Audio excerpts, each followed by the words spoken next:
All right, what is up, guys? I'm back again with Hanzo. The last time I had Hanzo on, you saw him win, I think it was a 70-man multi-day tournament on 6 SAMs in REDU format. So Hanzo is just coming off of another top immediately after that on the GoPo tournament, and then he had another top in the following multi-day, and we're going to be covering the replays in that tournament. So if you want to say what's up, Hanzo. Hi. We're going to go over those matches. Oh, sorry, go ahead. Continue. We're going to go over those matches, but before we do that, we are going to give away the card that we talked about the last time we did this when Hanzo won the tournament. We said that if the video hit 20 likes, we were going to ship out a signed Shien. So these are the people that commented on that video, so these are the people eligible for it. So we're just going to spin this real quick before we get started. That's actually really funny. Okay. Do you want to explain this? Okay. So with Mate, we've been in contact lately, and I promised him that I will sign his own Shien, his first ever Shien. So right now it's on the way to get to me. So we will spin the wheel again because we will get his own card signed by me. So there's no point in sending him another signed Shien. Yeah. So yeah, Mate said not to, if he wins it, not to send it to him. So Mate, you won, but you're so selfless, it'll go to someone else. So we'll try again. Okay, my boy, Silent G. Okay, Silent G, you're gonna get a signed card from Hanzo.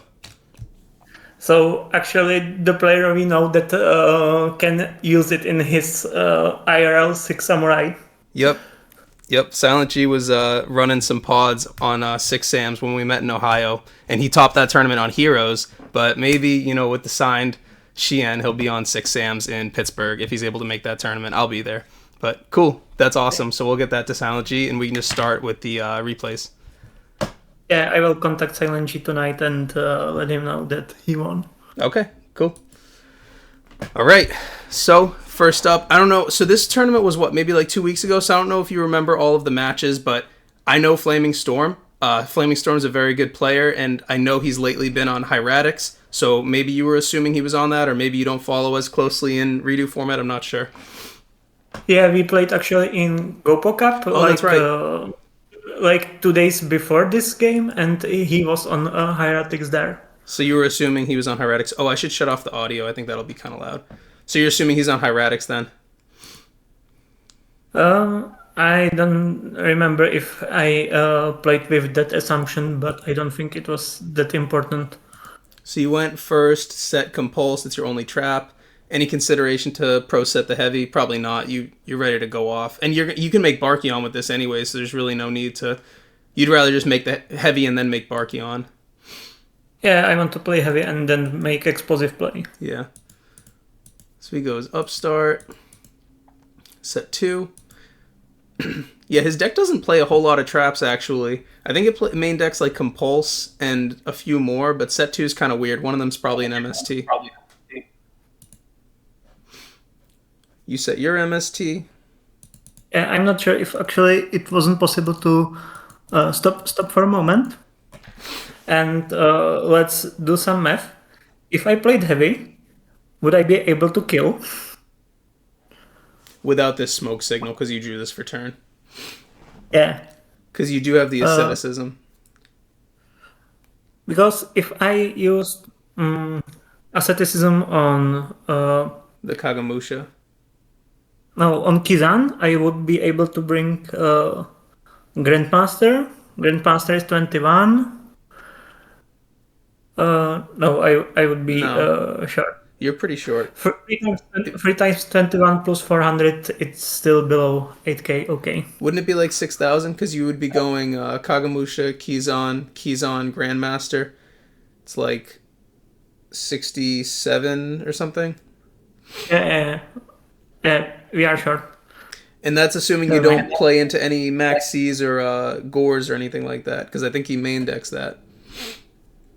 I don't think he main decks Gores in his Heretics, but we can check later. Yeah, I think he does, but it's okay. Okay.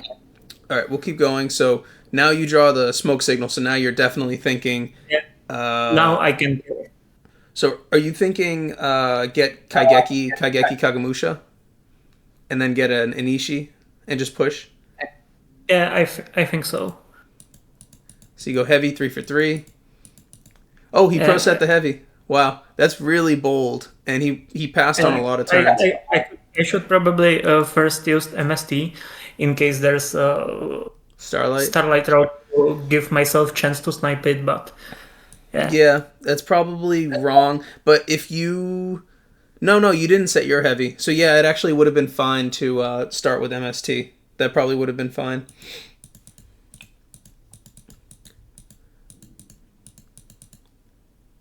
I mean, you're still probably cooking him. Okay, he is main decking Max C. So you get hit with the Max C right here. So do you chain this asceticism? I can chain asceticism to Max C because at that point... it's still at 400, yeah, because it didn't have the monster on the field. Or 200, because Kagemusha is not on the field yet. Yep. Okay, yeah, sorry, I'm moving through this replay a little too quick. But yeah, so... This is a very standard line that you make all the time. You want to target your Kaigeki with asceticism and then get the Inishi and then synchro off the Kaigeki.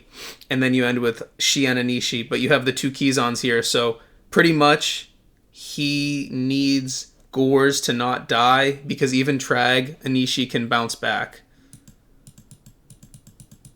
So you're basically saying, I'm just going to kill you right now. It's unlikely that you don't die. Yeah.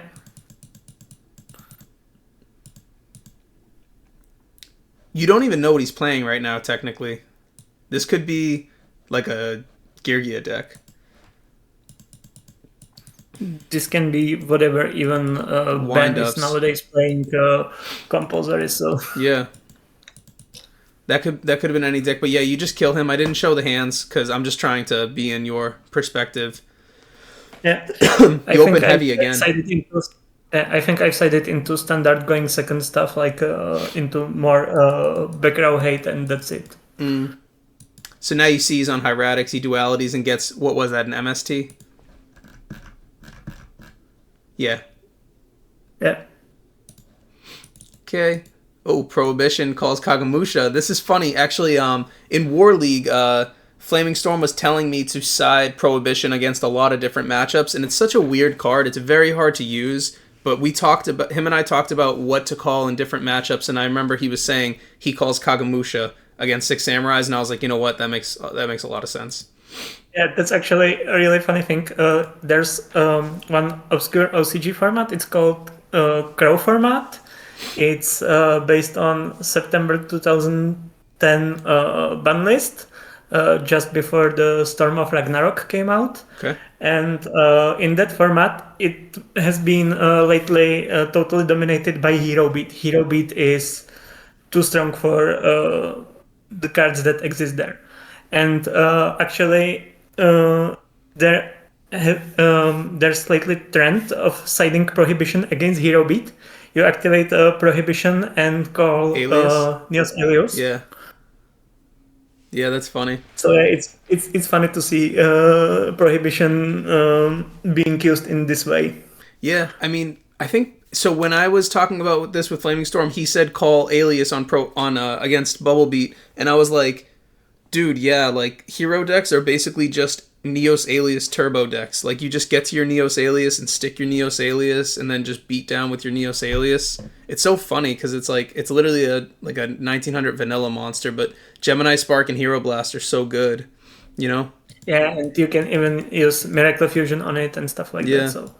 So you have the Heavy Storm again, and he gets completely cooked by that Heavy Storm. And you just go in for your Zanji. So I understand summoning Zanji here. All of your cards are pretty low value, except, I mean, these cards can become higher value if you find a a level 3 non-tuner. Well, there's no level 3 tuners. If you just find an Elder or a Kagamusha, not Kagamusha, I'm sorry, I'm so out of it, Kaigeki, this becomes really strong. Yeah, not Elder, Asceticism, because Elder I need to normal summon, Yes. then I need to normal summon Kagemusha, so it's Yes, super slow, but you're right. Kageki would help. Asceticism or Kaigeki would work, yeah. Yeah. And you compulse this. That's interesting, knowing he's on Hieratics, that you compulse the card car. You're just slowing him down a turn because you don't have any way to stop it next turn. You're just trying to kill him as fast as possible. True, but I need to win soon. That's something I've talked about in previous video. I said that Six Samurai need to win during the first few turns. And by winning, I don't necessarily mean killing opponent, but establishing position from which you can lose. And that needs to happen with Six Samurai as soon as possible. Yeah, and you already failed to do that in this game because you didn't find any Asceticism or United or Gateway or ways to Shien. So now your strategy to win early is to just beat them down so that they don't get started because you weren't able to establish what you wanted. Yeah, exactly. So this actually plays into the bottomless. So it's interesting. I was kind of questioning that compulse because you want to compulse on the overlay of the Atum right here, but by compulsing his card car and giving him fewer turns, him knowing that you can possibly kill him next turn, because you win if you draw Kaigeki or Asceticism. Or Smoke Signal. So you have like 8 lethal draws or something, or 7, something like that. But what was I going to say? It's funny that actually applied the pressure to force him to play into your bottomless.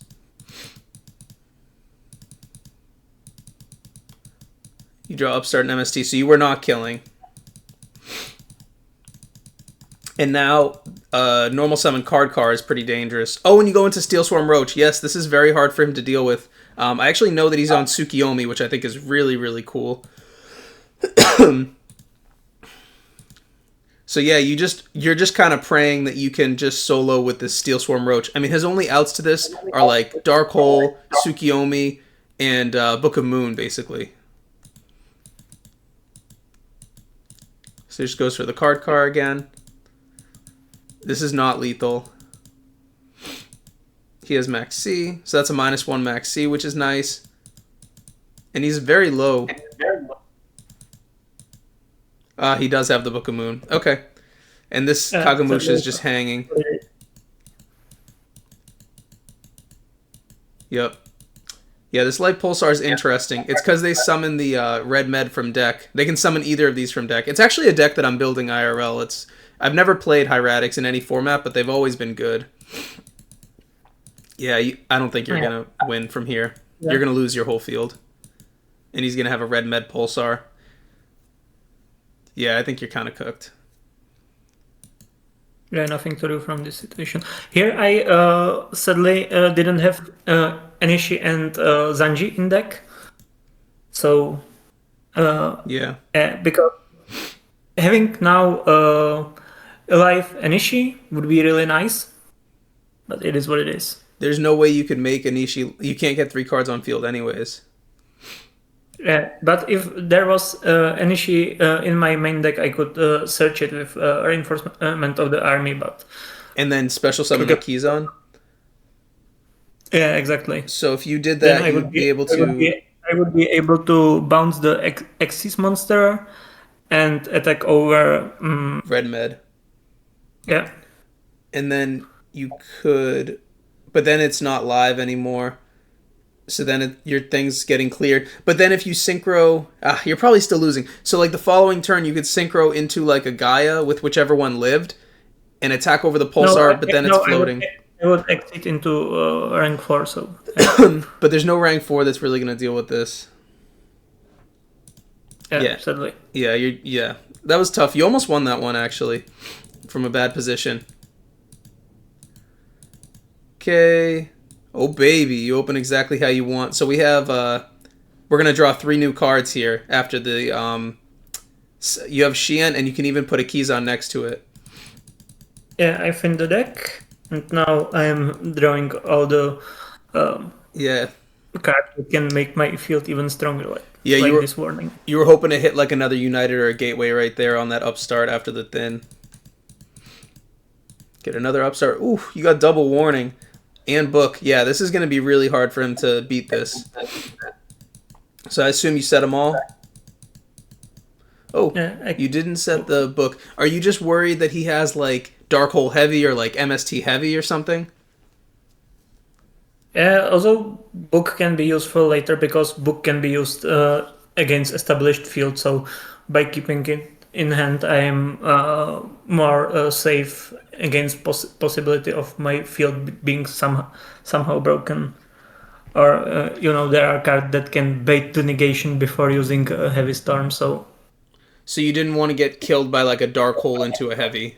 You wanted to keep your yeah, book. something like that. Also, why did you not put the keys on next to the Shien? Because Shien being able to protect itself is relevant. He would need to do something that threaten its destruction first, and basically, if it's Dark Hole, it would be destroyed anyway. And if it's some monster, I can answer the monster with Solemn Warning. So that Kizan next to Shien actually does nothing if you think about it. Yeah, I'm trying to think what scenario he would be able to. I mean, basically anything to break your board needs to start with like Heavy Storm or Dark Hole, right? It needs to like force a negate with the Shien, and then he needs to have like hieratic summons through double warning. So yeah, you're right. It's very unlikely. It's very unlikely. This is just like insurance for Dark Hole, I suppose. You don't want to get Dark Hole anyways, though.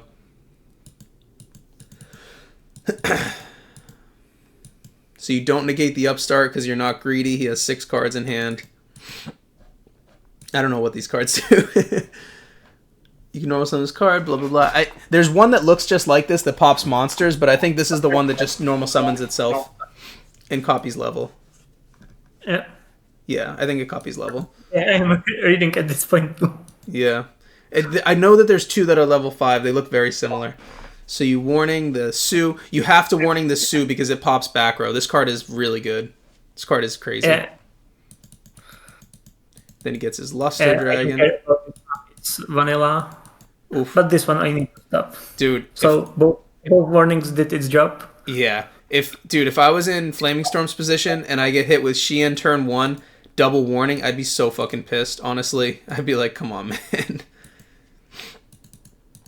I guess Bottomless would have stopped this all even better than warning. Okay, so now you're saying I want to put you on a 2-turn clock, right? And also, what was I going to say? When there's 1 back row into Shien, you're completely unthreatened. Like, completely don't care about it. Yeah, exactly. So this is a 2-turn clock, I believe, because he's at 10,000.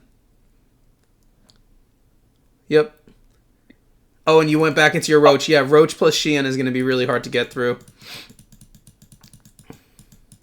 You let him go for this because you have the Roach still. Now you know one of his cards, so he only has 3 other cards to work with to get through Roach plus Shien. So I'm sure you're going to negate this with Shien.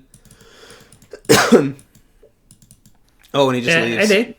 But I was thinking about it for some time, and I think it was also okay to let the compose go. Because you have Bottomless and Book. Yeah. I like compulsing there, but because you have 2 real back row plus Shien, he's probably not going to get through this anyways. But I actually like the compulse there. What does that get punished by? Just him holding Dark Hole? Yeah. And that's basically only thing that can punish it that I was able to come up with when thinking about it. So I was okay with negating it, but yeah, because just play the odds. Yeah, that was a good win. This card is really crazy against this hieratic deck. It's definitely a serious problem for the hieratic deck. But we'll go to round 2. Yeah, I don't want to putting propaganda here, but he's saying it all the time. Roach is one of the most underrated cards in this format. Yeah, Roach. So my issue with Roach is I play it in the wind-up extra deck, And I have almost never, I mean, I don't want to say never, but I have almost never gotten Roach to do its job, because in the matchup that you want to summon it into, which is Chaos Dragons, mostly, obviously Hieratics too, but like no, Flaming Storm's the only person playing Hieratics right now. So let's just say Chaos Dragons, because that's the deck that everyone plays that it's relevant against. And it's relevant against BAM as well, I will say. But in that matchup against Chaos Dragons, they play at least one Card Trooper, possibly two. And my Roach gets crashed into by Card Trooper 100% of the time. And if they don't have Card Trooper, they have Tour Guide, which is another out to Roach. And if they don't have Tour Guide, they have Monster Reborn. Those are all their outs to Roach, and they always have one of them, in my experience. So it's only good if you have real back row behind it. Yeah. It can't do it on its own. It's very strong when you stick it when they're low resource, but if you don't have real back row, they're probably going to have an out, honestly. Also, it's one of those cards that actually feels worse than it actually is, because your opponent never play into it. So you never use that negation effect. So Yes. It feels even worse than it actually is. Because you don't actually see the effects because they hold the cards. Yeah. Because they're never going to let you get two negates off. I mean, that happens sometimes with Xian too. Right? Yeah, true. This is an insane opening. This person won dice and opened Rabbit and set 3. So actually, let's try to go slow on this. I know we took a little bit of time on round 1, but that's okay. I think people enjoy it. But let's go slow on this, because every action that you make can possibly be negated by this Logia, so it's very relevant. So you start with the smoke signal, right? Because you want to get, I'm guessing you're going to get an Elder so that you can get a United counter. Right? Exactly. Yep. Yeah, that's first step. And basically, what I want to do is playing the way that I can go minus by trying to get through. So you do have a strong hand. The only thing your hand is lacking is real defense. But this Rabbit deck, unless you open Rescue Rabbit and Tour Guide, they're not gonna threaten you. You know this Logia is gonna turn into a vanilla monster, and it's not that big of a deal after the negate. Yeah, and my hand is good for playing through obstacles that he can throw at me. So because of this card, because this card is crazy. This card is so important to the Samurai deck. Honestly, this card is insane. He lets the first one through. He lets the first one through. I think he should negate this Kagamusha summon. It depends on his back. I don't know his back row. Based on what we've seen so far, I guess we actually don't have any information about his back row still. Okay, he negates the he negates the Logia, so he might not have warning, but I also think it's just fine to negate the Kagamusha so you don't get your United. I think that's fine. Yeah. But you have the Asceticism, which is excellent. Okay, so now we've confirmed he does not have MST, because he for sure should have MST'd that, right? Yeah, and he also probably doesn't have Compulse, because Compulse would be chained to Asceticism. Probably no Compulse or Book of Moon. Yeah, true. Rabbit also plays Book of Moon. Bottomless here is really weird. I guess he thinks that he's not going to have another opportunity, but I wouldn't bottomless unless he has like a Veiler or like a Compulse torrential kind of thing. Yeah, that's what I was thinking, that he's forcing negation. Okay, so you reborn your Kagamusha. That's to get the draw 2 here. And it's also because Kagamusha has an effect that I forgot it has, right? And it can force a target on itself. Yeah. Yep, no one uses this effect. Exactly. So, but the bigger thing is the counter. And then also you can play through like a Prison Lance or something like that. Okay, you find another Asceticism, but your Asceticism target for the Kagamusha has been used, so that's not live right now. But for the next turn, I have Kageki as well as Zanji, so... Yes. You probably want to get the Anishi out. So I'm guessing, yeah. I actually like just pass here because with a Shien up, you don't. I mean, you already used your Shien negate, so you don't want to play into like a possible mirror force. Not that it's played or. Actually, can you deprison? I'm sorry. No, Can you Kagamusha a deprison? No, right? Because it's not attacking. No, basically, Kagemusha needs to be appropriate target for Yeah. the effect to be activated. So Yeah. your defense position Kagemusha can be appropriate target because it's not attacking monster. Yeah. Okay, so he summons the Kabazols. You have no stops. Ooh, Reborn. Reborn on a Dino, you probably want to negate that, right? Because we already confirmed he does not have Compulse. I would negate this, yeah. So it's hard sometimes picking the negate, but you know he's about to overlay into... he could overlay into... I guess even... oh no, this can't stop monster effects, right? So even a Maystroke is kind of threatening if he overlays into, but he's probably just going to overlay into a Dino, assuming he has like a Lance down. Yeah, and I don't believe in stuff like Fiendish Chain being played in Rabbit. Rabbit usually don't play it, so using negation effect there was perfectly fine. They don't play Fiendish Chain? I didn't even know that. This deck is not played very often anymore, this Rescue Rabbit deck. Yeah, Rabbit played Fiendish Chain the format before, because there was still Prio, but once there's no Prio, basically Fiendish Chain was replaced by Compulsory. I play Fiendish Chain in windups every list, because it protects my Yeah, monsters. Windups play Fiendish Chain, but Rabbit doesn't. Okay, so you went Kaigeki, special summon the Inishi. Sorry, I kind of skipped ahead, but he has 2 back row, so you're just trying to get a clear on this, and you have the you have Asceticism, but Asceticism is dead, and you have double edged, so you could actually your monsters are all This is an interesting position. So why did you just make this play into the back row? I do think it's the best play. You're in kind of a weird position, honestly. Yeah, if I lose Shien somehow against this back row, I can simply revive it then and sacrifice something else for it. So and I wouldn't win by here he used it before entering damage step. Yep. And okay, can we stop here for a moment? Yep.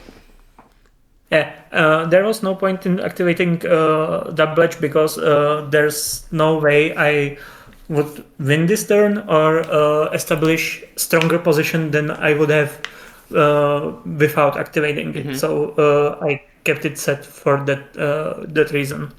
Now when attacking, my opponent used Forbidden Lands without actually asking if we are already in damage step. So he had something else in mind. Yep. So him doing this, I think him doing this is incorrect, first of all. But second of all, him doing this means that the other card that he has, he wants to play not in the damage step. Which is kind of weird because Inishi can just bounce itself. Yep, it's a D prison. Okay. That's exactly what happened. So, yeah. I mean, once he did this, you know that the game is over. He's lost now because he just lost all of his cards by doing this. Because now you can just Inishi bounce itself, Kaigeki crash Kabazols, 6 Shien over this, and now you'll have 6 cards to his Guaiba. Yeah, he's going to lose. So is there a better way that he could have played this? So he has D Prison and Lance. He could have allowed the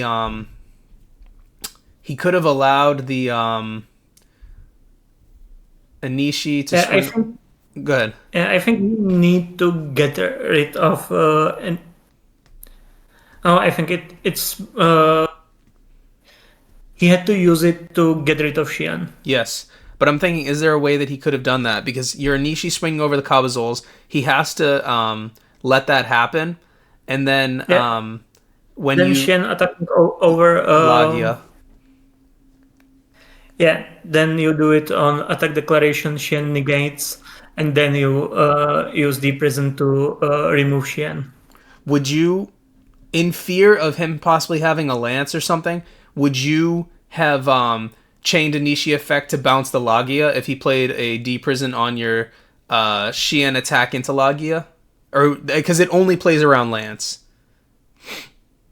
No, I would still do the negation, and then what I would think about would be actually bouncing my Shien with Enishi, because I can then resummon it with Samurai in the graveyard. Do you think that's the better play over just bouncing the Lagia in case of lance? Well, I can bounce Lagia even later, so that's not a problem. But I'm not saying I would do the thing with bouncing my Shien. I actually hate to do so, but I've done it in past few times to resummon it because it's your limited resource that one Shien. Yep. Same thing with the boat in windups. Actually, you only have the one, but we play Avarice. Yeah, actually, these decks are hit very similarly. Mm-hmm. Okay, so he's in a losing position. I don't think there's anything he can do now. Oh, okay. I thought it was going to be just game over. So you Zanji, keys on. You're probably just going for game. Okay, yeah, this is my standard closure play. Yeah, this is going to kill him for sure. So this is 6,000, 6,500, and then you have the double edge, and you still have the Shien negate. And you get... Oh, you don't have... Oh, the Inishi's in your hand. Interesting. But you have the Zanji through Gores. Yeah, he's going to die. What is this? Torrential? Oh, this is game one. Okay, cool. Yeah, that was game.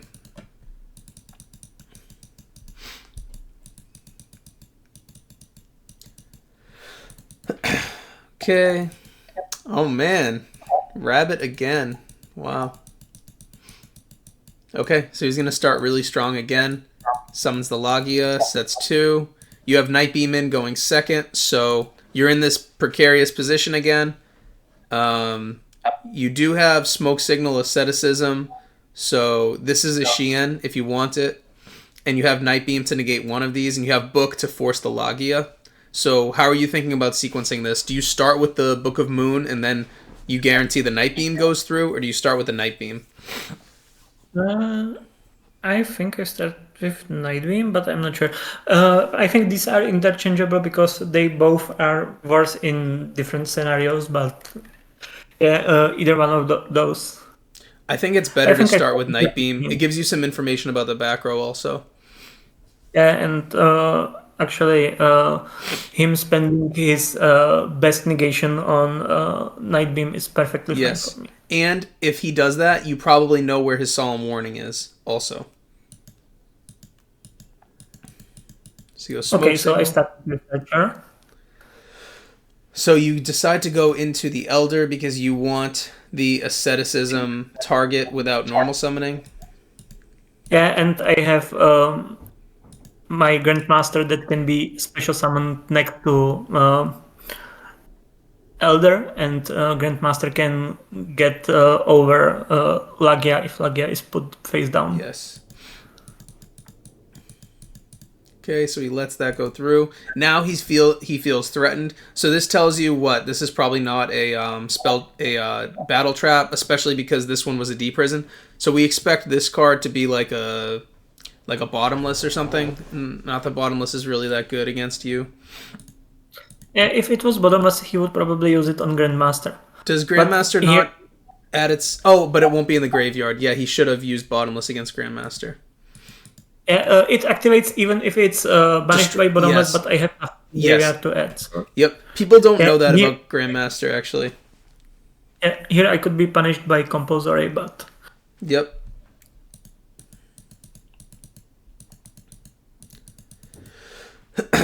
So you get your Shien down. Oh, wow, he didn't compulse. Wow, okay. Wow, he... Yeah, he messed up. My plays badly, and luckily my opponent didn't realize that there was the choke point where he should be compulsory on me. It would be cooked if he used it at that point, and I think there should be some better sequencing of my play that wouldn't let me this exposed. But it is what Is it is. there? Is there a better way to sequence your play? I don't know. I feel like him having compulse, he should have won right there because he should have compulsed your elder, and then you don't get your Kagemusha, and then you lose your Grandmaster. You have nothing. Well, did I use my normal summon actually? Oh No, I didn't. no! So I have Zanji actually to get rid of his monster. Yeah, but you're still just sitting on a Grandmaster at that point with Elder in hand. You're still in a pretty bad position. Well, I could have forced the compulsory on my Zanji and then make my Xian play. And then you just have to leave his Lagia, so he'll just run over His your vanilla Grandmaster. Lagia to get over my Grandmaster, but I would have Xian. I would Yeah. be the one with bigger monster. Yes. Okay. Yeah, maybe that's a safer play. I mean, you're probably assuming that he has like a bottomless back there, since because if it's next to a D prison, you expect that card to be something like for a summon or an MST. You expect it to be like a bottomless or a warning or an MST. I guess compulse. This rabbit deck also plays like triple lance. It could have been a lance or a book. Yeah, there's the thing that when you have Lagia up, you can be more free about setting your cards, so Yeah. you can even cards that you wouldn't set normally. Did he name his target with that? I think I negated right away because whatever he targets, I don't want to see on the field. So Yeah, because he's probably going to target a level 4 and then overlay into a rank 4. Actually, you know what's funny? Gem Knight Pearl would kind of fuck your shit up a little bit. I guess you have the Zanji, but it would be a really... actually, yeah, no. You would be normally okay. it would now not with Zanji, but Yeah. normally it's pain in the ass. Yeah. You have Zanji and enough monsters that you could get through it, but if you didn't have this Zanji, for example, it would just clear everything. Yeah, after Samurai came out, the legendary Samurais, there was the ban list change that banned Goyo Guardian. And everybody replaced Goyo Guardian in their extra deck historically with Gaia, Yeah. the 260 vanilla, because it was bigger than Xian specifically. Yeah. Actually, you know what's interesting is Gaia has really low defense. So me playing Karakuri historically at that time in real life when I was in high school, I don't care about cards like Gaia because it doesn't have big defense. I care about cards like Tragodia because Tragodia can't just be berated to defense position and swung over. So, oh man, he has the Gores. This is a really tough position with Gores. Fortunately, you have the Zanji next to it, and he summoned this Gores in defense position, this token, which is a mistake. This token should be in attack position, right? Yeah, now Zanji clears it. Yeah, he should have had this in attack position so that you have to lose a monster. So that's a mistake. That's something that people do all the time. They just default to... It's so funny the way people play with Gores. I think that they just do it the way that they always do it, and they don't actually think about the scenario that they're playing the Gores in, because the reason why you don't summon a Gores token in attack position is because technically you could get that token econned, but you don't have a hand, and you're not playing econ, so there's not a reason to summon that in defense position. Here I did a bad mistake here. I should have overlaid into Adrius and get Pop rid of this. Yes, Ghost you're right. immediately. You're right. Actually, I didn't. And yeah. I don't know what I was thinking about at that point. It was something I should have done, and yeah. Yep. I'm gonna get punished for it now. That is a big mistake. It's funny that when I first talked to you about Samurais, you had an Adrius in your extra deck, and I was just like, what the fuck? And you were like, dude, it comes up all the time. And I told you like, I'm not buying a second Adrius. And then the first match that I played with my friend, I needed an Adrius in my extra deck the first game, and I was like, Jesus Christ, like it comes up all the time, like all the time. It's not uncommon at all. Like if you played like a 7-round tournament, I would be shocked if you didn't have to Adrius. Or I wouldn't be shocked, but I would expect that you would have to Adrius at some point, specifically for things like Gores. Yeah, Gors and Tragodia are main reasons why to play Adrius. And here's the punish. He draws this, and now he's about to swing over your... Now you're not going to have the second level 5 material. Yeah. Now I'm basically without out to this board. Yeah.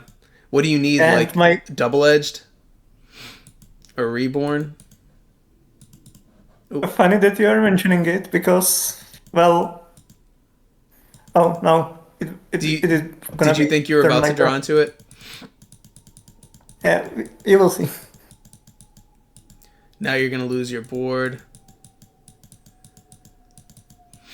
Yeah, Gores is a pain in the ass for you. Ah, there it is. Wow. Wow. That is very interesting. Okay, so you set the smoke signal. I do this all the time, and whenever I do this, I wonder... So this is...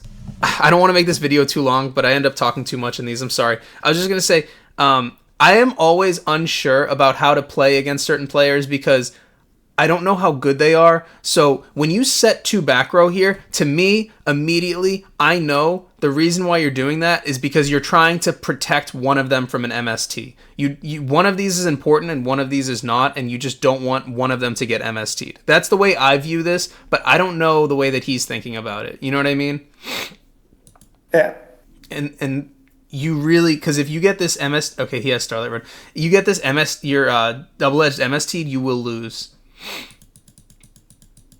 So he set a Guaiba. That's interesting. He draws another Thunder King. Very annoying card.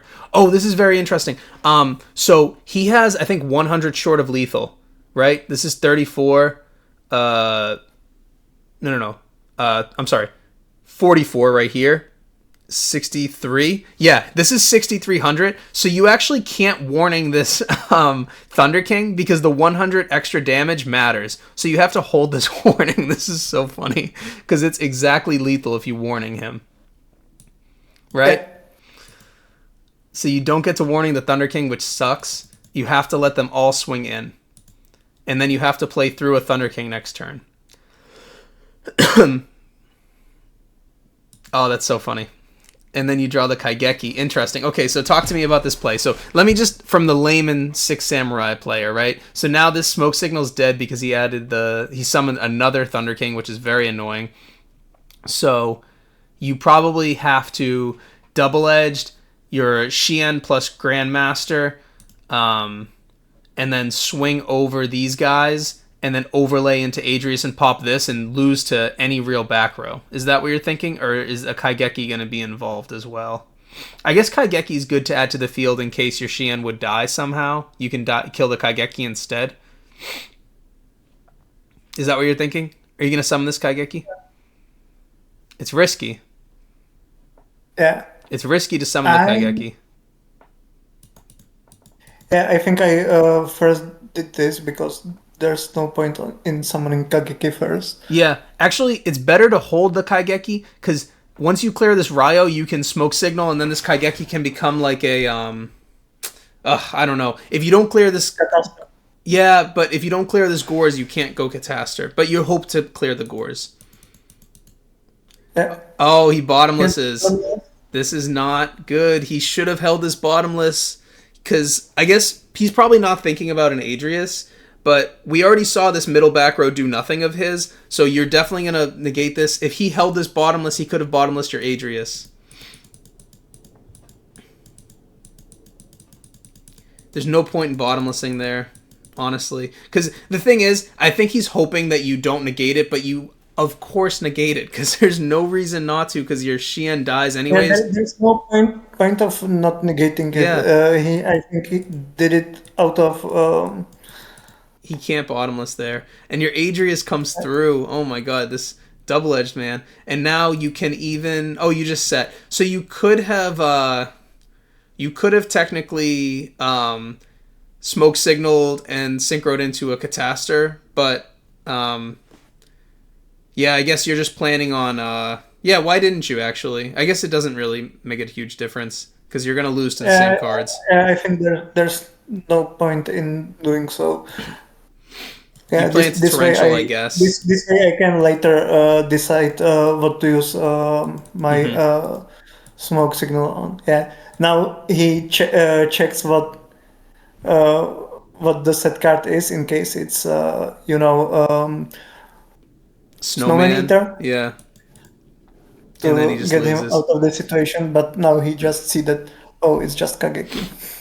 This is such a high roll card, Mind Control. I'm really unsure if he should be playing this against you because it's unlikely that he converts the thing he mind controls. It's basically just to force a Shien negate, but then he's not clearing the Shien. So I don't even think he should be playing this card against you, honestly. Unless he has Barkion in his Yeah, extra deck. yeah. I think he shouldn't do so when he goes first. When Yeah. going second, I can see it as He's not going to convert the body, though. It's not very likely you leave a 4 and then he's hoping to, what, rank 4 XYZ into like a Pearl? yeah. But when you use it on Xian, Xian has to negate. But then you're giving back the Shien because there's no way he can convert your Shien. Yeah, you need to follow it with some kind of power play, like Dark Hole or Heavy Yeah, Storm or I don't something like like it, that. honestly. Oh, you're playing against your buddy Kyle. I actually just played against Kyle recently in a multi-day. This is a 6 Sam mirror, and you open. This is perfect. No, it's not a six mirror. He's playing Heroes again. Oh, He okay. played he played in previous tournament too. I think it was either same stage of the tournament on or one round later in previous one. Oh, that's right. That's right. In the GoPo tournament, I believe. Oh, Um, no, on the video. oh, in the other video, that's Oh, right. Yes, yeah. yeah. I think you beat him in that one. I think you killed him. So you open pretty perfect. You just have the Book of Moon for defense because you're united. Oh, you might get more defense with your united. Okay, so Yeah, you'll although see I what you will have get. Anishi. Yep, you're gonna Oh, Anishi. no, not Anishi. Actually, I'm going for Shen plus Not Beast. And Not Beast against Heroes is pretty nasty. Oh, you're not gonna Anishi. Hmm. Yeah, you're just gonna Nat Beast because you're gonna get an Elder. Oh, because you have double asceticism, so you can Nat Beast and Shien. Wow. Could you? No, you can't. Yeah, I can Not Beast plus Shen, and Yeah. uh, basically Heroes needs Super Poly or they can play against it. Yeah. I didn't even see his hand. Yeah, he just scoops because he knows you're. I'm sorry. I'm Yeah, I a think it was little sick. actually full of spells. It was what? It was full of spells if I remember correctly. Let's see. Sorry, I told you I'm a little sick. Yeah, I mean, but this is why you do it because this deck plays. Actually, you these two decks probably play a similar number of spells. You guys both play 20 Yeah, plus spells. So Nat Beast is nasty, nasty, and Xian. So if he has one trap, it's still not enough. Okay, so you go say, oh my god, you open Gateway. Okay, yeah, he. Oh, and he doesn't have real. Oh, I'm not supposed to be showing hands, but he doesn't have real defense for the Gateway. You chirp him a little bit. I like this.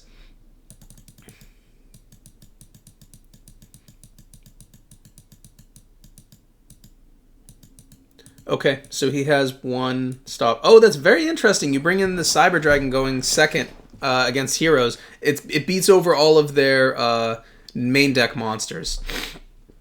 yeah, and I expected him when he goes first to side into more of a Stanish variant, like bringing Thunder Kings and stuff like that.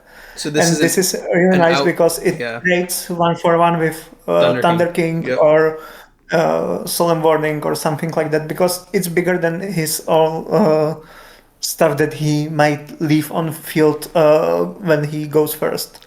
I Yeah. wouldn't bring Cyber Dragon when I go first, but when I Yep. go second, it's really nice to force my way through his board. It's very interesting seeing this because after Edison format, I don't see people side Cyber Dragon as a going second beatdown card. I only see people side Cyber Dragon specifically into machine decks after Edison format. In Edison format, they do it to beat things like Gladiator Beasts, but I don't see that same strategy implemented in this format very often. I personally do side Cyber Dragon in some decks as an out to main deck or main deck or post board Thunder King. like in agents and things like that. But it's just not something I commonly see. So it is interesting to see from you. Yeah, against heroes it makes sense. Yep. But the thing is, they can they can easily out it, but you just hope to trade with your with their back row. Like I sided in Blackwings in Edison format because I want them to bottomless my Cyber Dragon, not my Shura, for example. Yeah, and it's also out to Consecrated Light. Yep, it's an out to Consecrated Light. I forgot. Do you play Blackwings in Edison format? I am not playing Edison format, but in formats like after Edison, before Six Samurai get legendaries, I'm playing Blackwings in all of those in both obscure OCG and TCG formats. Interesting. I actually love playing Blackwings. I've gotten a little bit of shit for playing Blackwings. People say it's like a brain dead deck, and I definitely don't agree with them. I can see why it would look like that, because if you just normal summon with your Black Whirlwind up, it looks very easy, but people don't really understand, like, there's not, like, the only way that you can, there's no easy plus cards in that deck. The only plus is the Whirlwind and your Blizzard, so if you don't trade well into their back row, you cannot get free advantage with that also, deck. Blackwings have one of the most enjoyable mirrors ever. I love Blackwings mirrors because it's the mirror that test that you know your fundamentals and do right decisions at the right points, because there are so many steps that you need to take in right order and stuff like that. So yeah. Me too. I love playing Blackwing mirrors also. I know some people don't, but I think it's very, very fun trading in Blackwing mirrors, because it's very important to find out where their Icarus is and what cards they're siding against you, because there are blowout cards that they could be siding. Like I normally play cards like Starlight Road and Trap Stun or Seven Tools, and it kind of blows out the mirror. I've even sided Trap Hole. Yeah, I love Seven Tools. Yep. Okay, so sorry. So you are threatening a Naturia Barkion right here, and he already paid half his life. So you could... So what are you thinking right now? Because you first were threatening a Black Rose, but obviously you're not going to Black Rose your Gateway. Then you're threatening a Barkion, but if you go Barkion, you cannot special summon the Keyzon that you search, so you would need to play into a Torrential possibly, but... You're probably thinking he doesn't have Torrential at this point because he probably Torrential's on this Keyzon, right? Yeah, and now I want to bring Grandmaster, because Grandmaster does something when he gets destroyed, yes. And at that point I know that my board is already too big for him to answer. You know, the only way he can answer my board at this point is Super Poly. So let me just try to understand what your line is. You're probably going to want to asceticism for a oh, you're just going to go... Wait, why didn't you asceticism sooner for a Shien? Because you could have asceticism this Kagamusha for your Elder to just make a Shien. No, my priority here was to get out Grandmaster first. Okay. Because Grandmaster floats. Yep, so now... Oh, and that's game. Yeah, so you were just about to asceticism, and then your Gateway is going to just kill him. You could even... You could even... Nah, you're not going to... Nah, you're not going to go Naturia Barkion. You're going to go Shien. It doesn't really matter, because you're going to kill him anyways. I guess Naturia Barkion kills him more safely, right? His call... Trap Stun, yeah, he's going to die. Yeah, he breaks both games. Yeah. I mean, I don't know. That hero deck is kind of crazy. I don't have too much sympathy for them bricking, to be honest with you. Okay. Now you're playing against this guy. Hydro Pump is a nice guy, but I will just say publicly, I'll out myself. I am a huge Dark World hater. And this version of Dark Worlds that he's playing, and you're in a multi-day, so you know what he's playing. This version of Dark Worlds that he's playing is even more disgusting to me, so I am rooting very hard for you in this game. Well, I also did some disgusting things in this match. Good. If anyone deserves it, it is this Eradicator Turbo Dark World deck. He's playing like a bunch of Malefic Stardust, which is a crazy, crazy card. I'm surprised it's not more common in Dark Worlds, actually. He's main decking multiple Malefic Stardust, I believe, and he's main decking multiple Eradicator, and he's just full turbo. I think he's playing like Trade-in, and he might be playing Advanced Draw. I can't remember. Do you know if he's playing those cards, Advanced Draw? Trade-ins, I'm sure he does. And with Advanced Draw, I don't know right now. But before the match, I watched his YouTube video with his old Dark World deck profile and assumed that what he's playing now is something similar because all the cards I've seen on that profile, I've seen also in replays. Mm-hmm. Yeah, I think he plays Dragon Turbo in Edison, so I think he mostly likes these like really, really aggressive combo decks, which there's nothing wrong with that. I really just hate card mechanics like Eradicator that take away. So like the big thing about Yu-Gi-Oh that I really like is the advantage you get from having reads on your opponent's cards. All of that is completely removed when your opponent just gets to look at all of your cards. I just think that it's a very lame mechanic in Yu-Gi-Oh! That's why I have a big issue with these like drag down Eradicator decks. You know, it removes so much counterplay when one person has all the information. Oh, you lose dice. And your hand actually sucks. It's nice that you have a Heavy Storm, but unless you can get a Kagamusha going, your hand actually sucks. But if you do get Kagamusha, you might win just with Naturia Beast. I don't know if you'd prefer Naturia Beast over my hand Xian. is actually perfect. It just lacks one piece to be Yes. broken. Yes, you just need either a Kagamusha. So there's 3 Kagamushas you can draw. There's 2 Smoke Signal, 1 Rhoda, and 3 Asceticism. So you have 9 excellent draws. Yeah. In 32 cards deck. Yes. Yep, because you have 3. Oh, and he goes into the... So this is great for you, because he goes Zenmains, which means he's kind of weak, and you have the Compulse, which is the perfect answer, and he sets 1. So this is great for you. You didn't find one of those cards, though. So here, I wonder what you're thinking, because I would not want to Heavy Storm this back row, because it's a very low value for Heavy Storm. It's also probably, it's very likely to be like a Reckless Greed. And also, now something that I do against Dark Worlds is, I don't want to like reveal too much about the way that I play, just in case somebody watches this, but I do, just in the name of like education, in the interest of like this being an educational video, I almost always set my Heavy Storm against Dark Worlds, because it is more likely that your Heavy Storm gets ripped by a drag down than it is that it gets stormed itself. You know what I mean? Yeah. And he's definitely playing drag down. So what are you thinking with this hand? How would you approach this? Well, at this point, I think I assume that it should be set reclass, so there's no point on destroying it. And I also want to somehow invite him setting more, but I'm not sure if I did setting too many cards myself.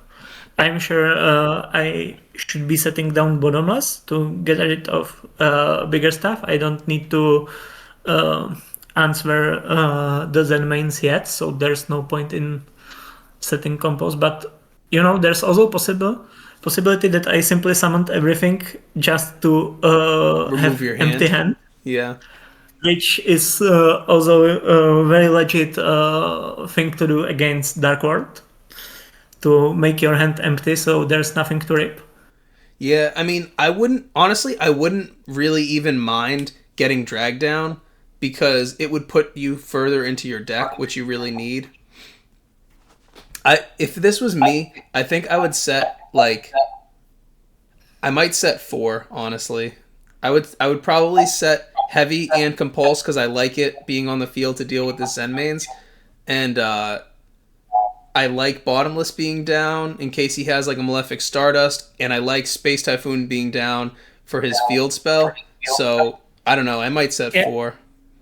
Yeah, and summon both monsters. Actually, I really like having MST set because one thing that I really like when playing against decks that are on Reckless Greed is allowing one and don't allowing another one. So to put my opponent in the long run into -1. Yeah. So by having MST set, I can then deny another Reckless Yep. at the point of when it gets set. So, Yep.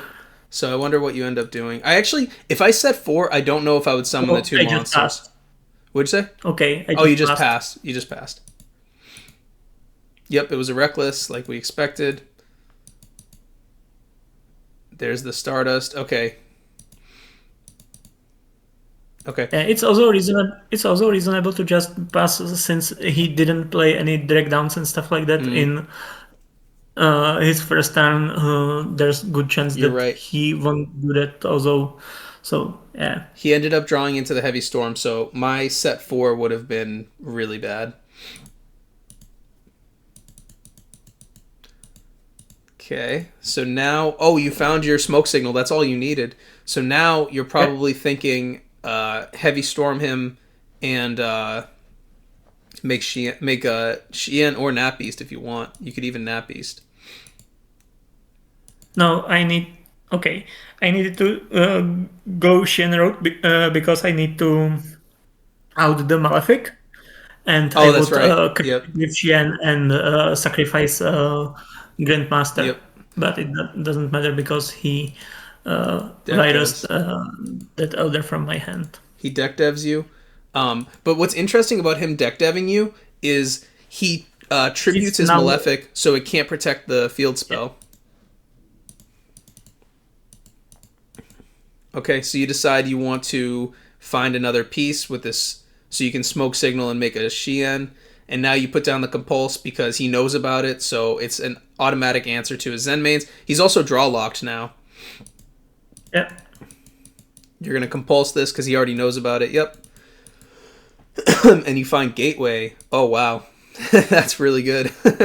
Because let's think. So you can go Gateway, Smoke Signal, Special Grandmaster, and then you can.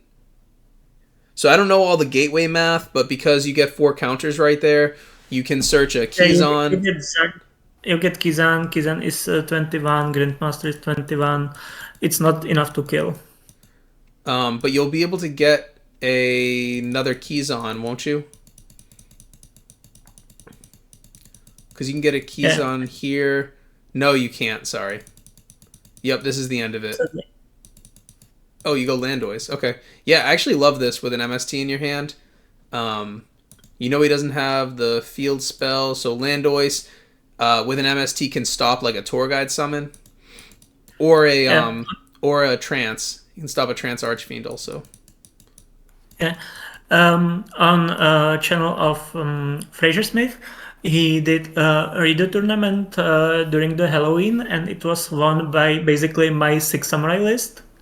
And I remember that one game, the Six Samurai player was entirely carried by Landois. So I remembered that game and went for Landois here myself, hoping it will end up same way. I personally love Naturia Landois. I think it's not summoned enough. I summon it a lot playing. I know I always refer to myself as playing Karakuris, and then I don't even know if I have any content on my channel of me playing Karakuris, but I've told you many times that I play a lot of Karakuri, and You are currently in tournament playing yes, Karakuri, so yep, that's true. But you can make some content out of that. what did you say? You can make some content out of that. Yeah, we'll see. Because I'm not familiar with Nexus format, so we'll see how I do. But Landois makes lethal lines a lot easier because you can play through Gores with Landois, and it also cripples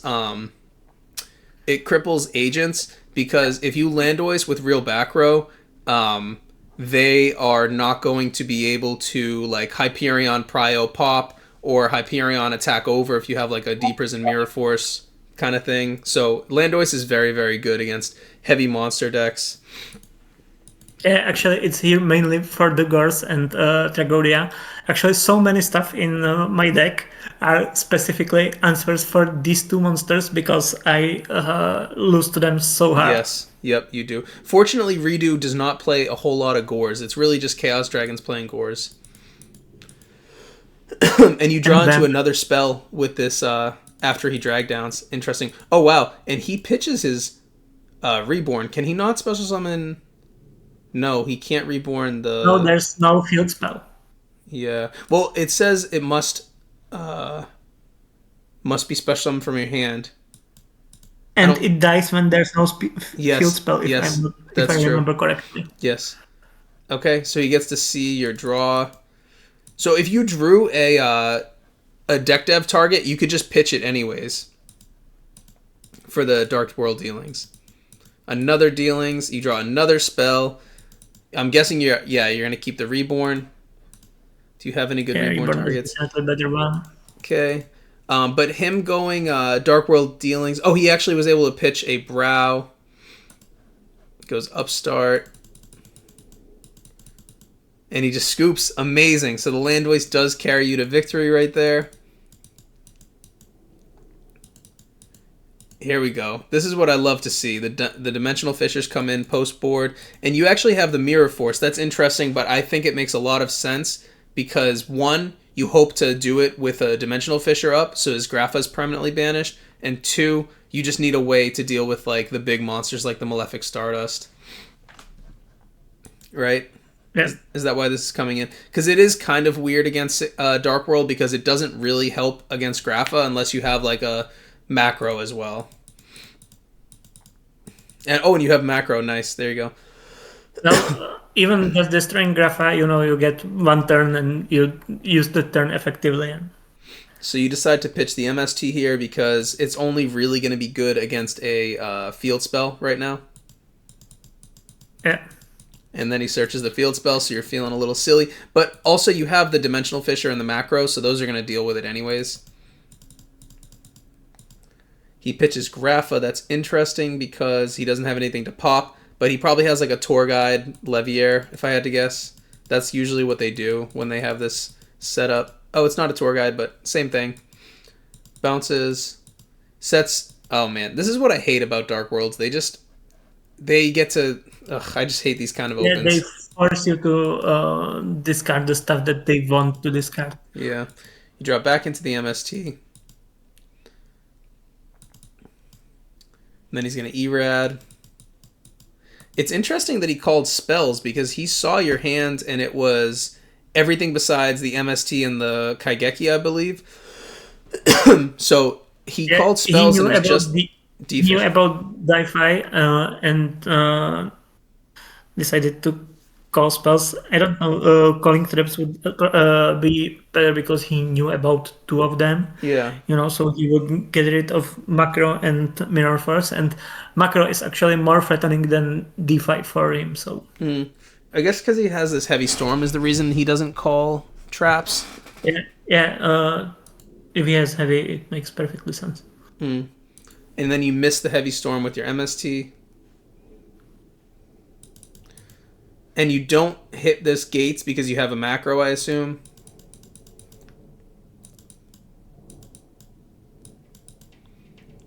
Oh, look at me. I joined your game to watch. That's funny.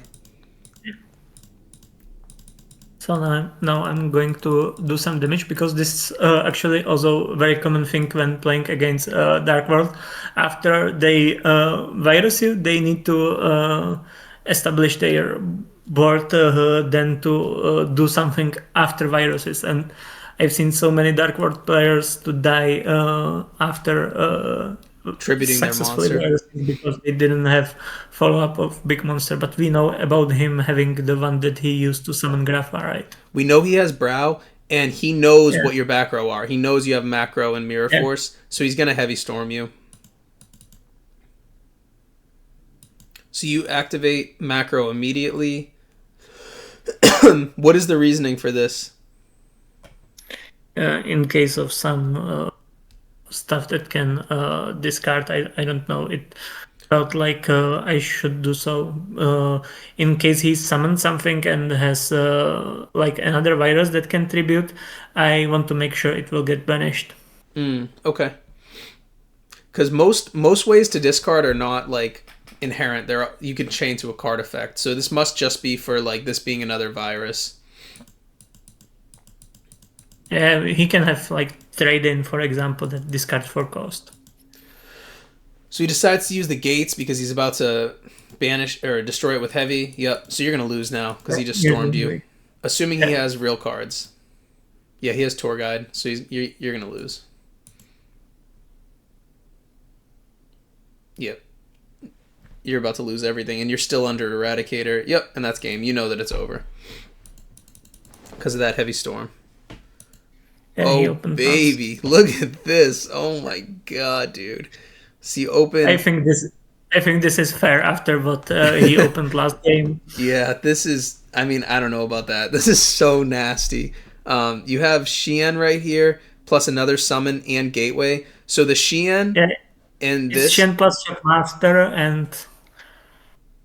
and double solemn. So this right here, this smoke signal Kagamusha Kizan is 8 counters for gateway immediately, right?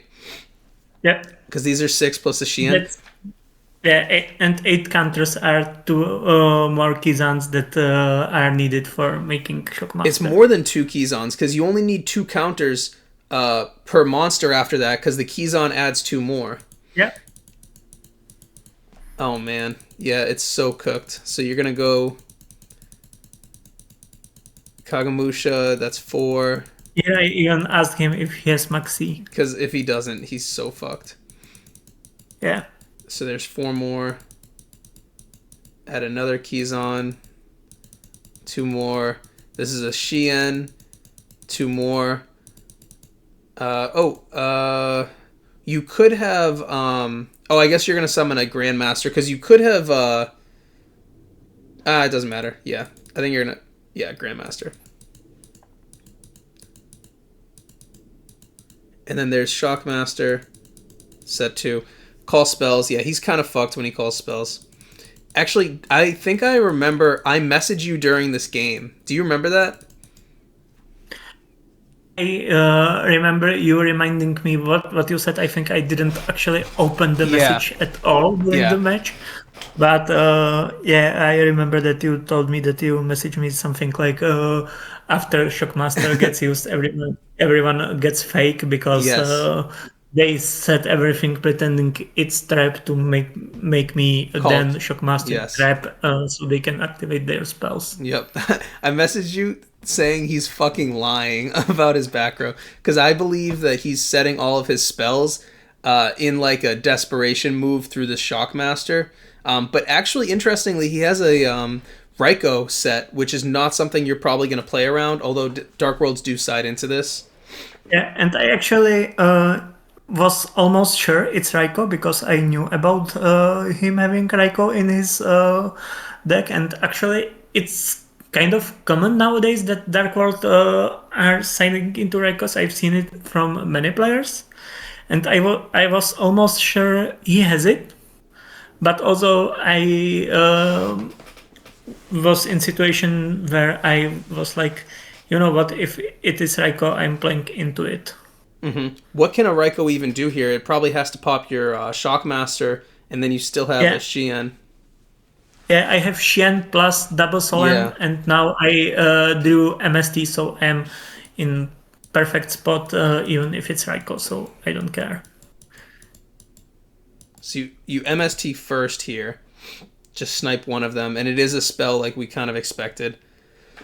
Yeah, and as you can see, I didn't even use Shockmaster, so I can make the decision later, and I think I would then call spells again. I think if you're going to do this, you probably should have used Shockmaster call spells before battle phase. Yeah, you can do that in battle phase. I would do it in main phase too.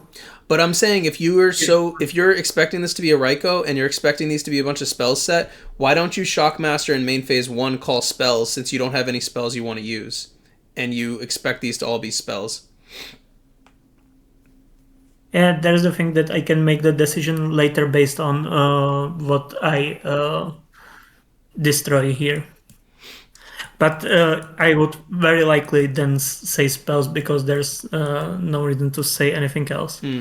But if it's Raiko, it doesn't matter because once Shockmaster gets destroyed, his effect is no longer applying. So No, it will apply for his turn. oh shit! Shockmaster. In that case, I am playing Shockmaster wrong all the time. Yeah, Shockmaster's effect will continue to apply even if it gets killed, just for that Oh, turn. it's not. Okay, I always thought it's like a continuous floodgate. That, No. okay, in that case, I should have done that. Yeah, and I think it would have been. stupid. I am playing the card wrong. For my defense, this is the only.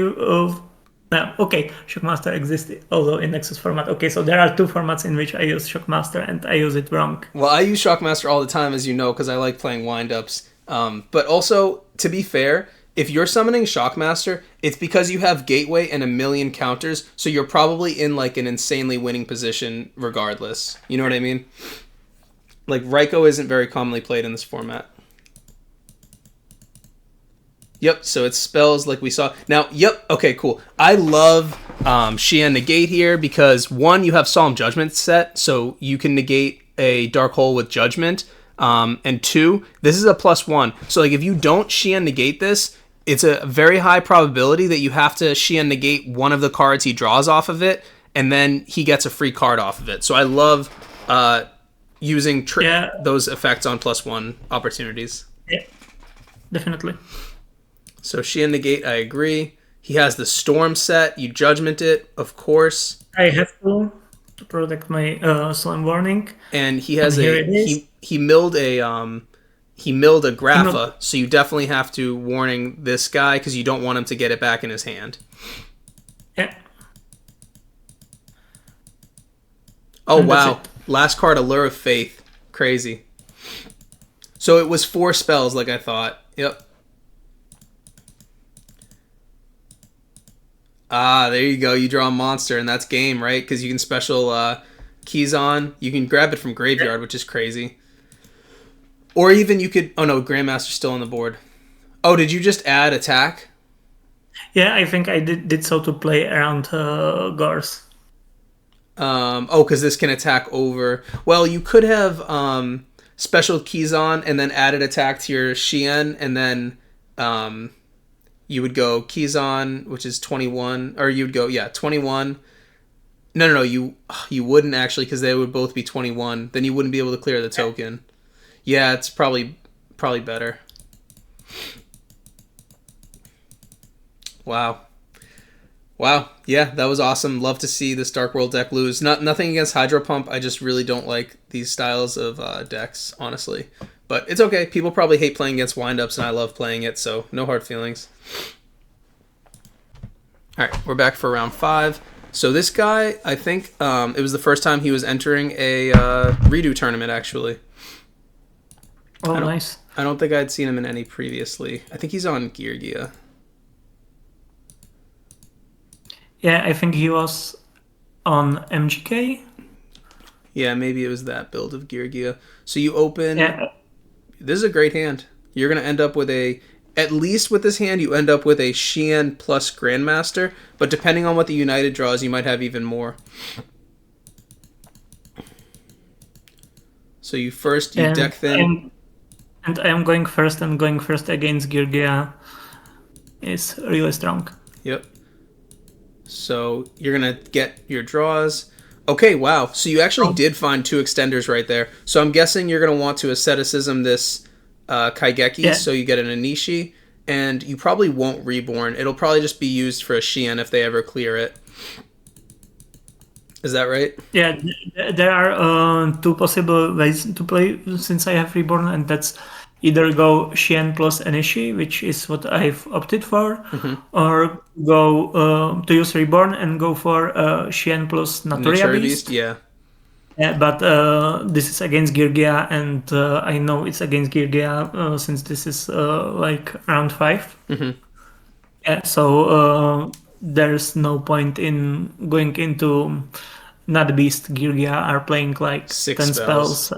It's literally like MST, MST, MST, Dark Hole, Heavy Reborn, maybe Mind Control. Yeah.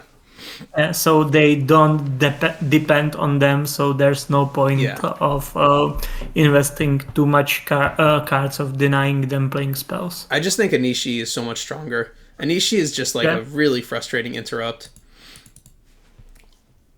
Yeah, it's compulsory evacuation device that can deal damage. I mean, it's a 2200 attacker right now. But the thing that's interesting about Anishi is that 6 Samurai decks, they play like 13 or 14 monsters, something like that, right? So I played 12. Yeah. So it's like, I mean, you have a lot of access because you have the 3 searchers at least, plus the gateway and the upstarts and everything. But still, in terms of monsters that can be banished, there's only a couple. Yeah, but it's once per turn effect, so realistically, it's I won't use it that many times anyway. Yeah. Okay, so he starts with a fortress. This is a very weak play because he's probably hoping to crash into your Shien, but you can. So you have 2 options here. I think you have to Solemn Warning this, but even if this got through, you would be able to Shien destroy something else. I actually think I didn't go for Solemn Warning, and my reasoning for it was that I want to compose it in battle phase, and then basically force him to use another summoning. Yeah. Yeah. So you're not gonna Solemn Warning it. Oh, you do Solemn Warning it. Okay. Okay, I did. Okay, never mind. Well, he still could have possibly summoned it again from the graveyard, but we see that he doesn't even have enough monsters for that. That would have to be a cannon in his hand. Okay, you go for this. Okay, that was this thing. By not using Nishi's effect, I am now having a monster in graveyard to bring with Reborn and go for game. Okay. So, you don't actually have a way to get to a Barkion here, so you kind of have to hope that the 1 Shien negate is enough for all these. You have a Kagamusha. And I have retarget for compulsory or Fiendish Chain or something like that. And you have an MST. And basically only thing I need to negate is Torrential. Mm-hmm. So you decide to go for an MST, and he compulses your Kagamusha. That's actually fine because you have a Reborn. Yep. Yeah, and that's the only thing he actually realistically can compulse. Mm-hmm. Because Kagamusha can make it target it anyways. Yeah, so we basically skip the step in which I am retargeting. So, yeah. So now you put him in a scenario where he needs Torrential plus a Battle Trap to not die. Because if... Yeah. Go ahead, sorry. Yeah, you're right.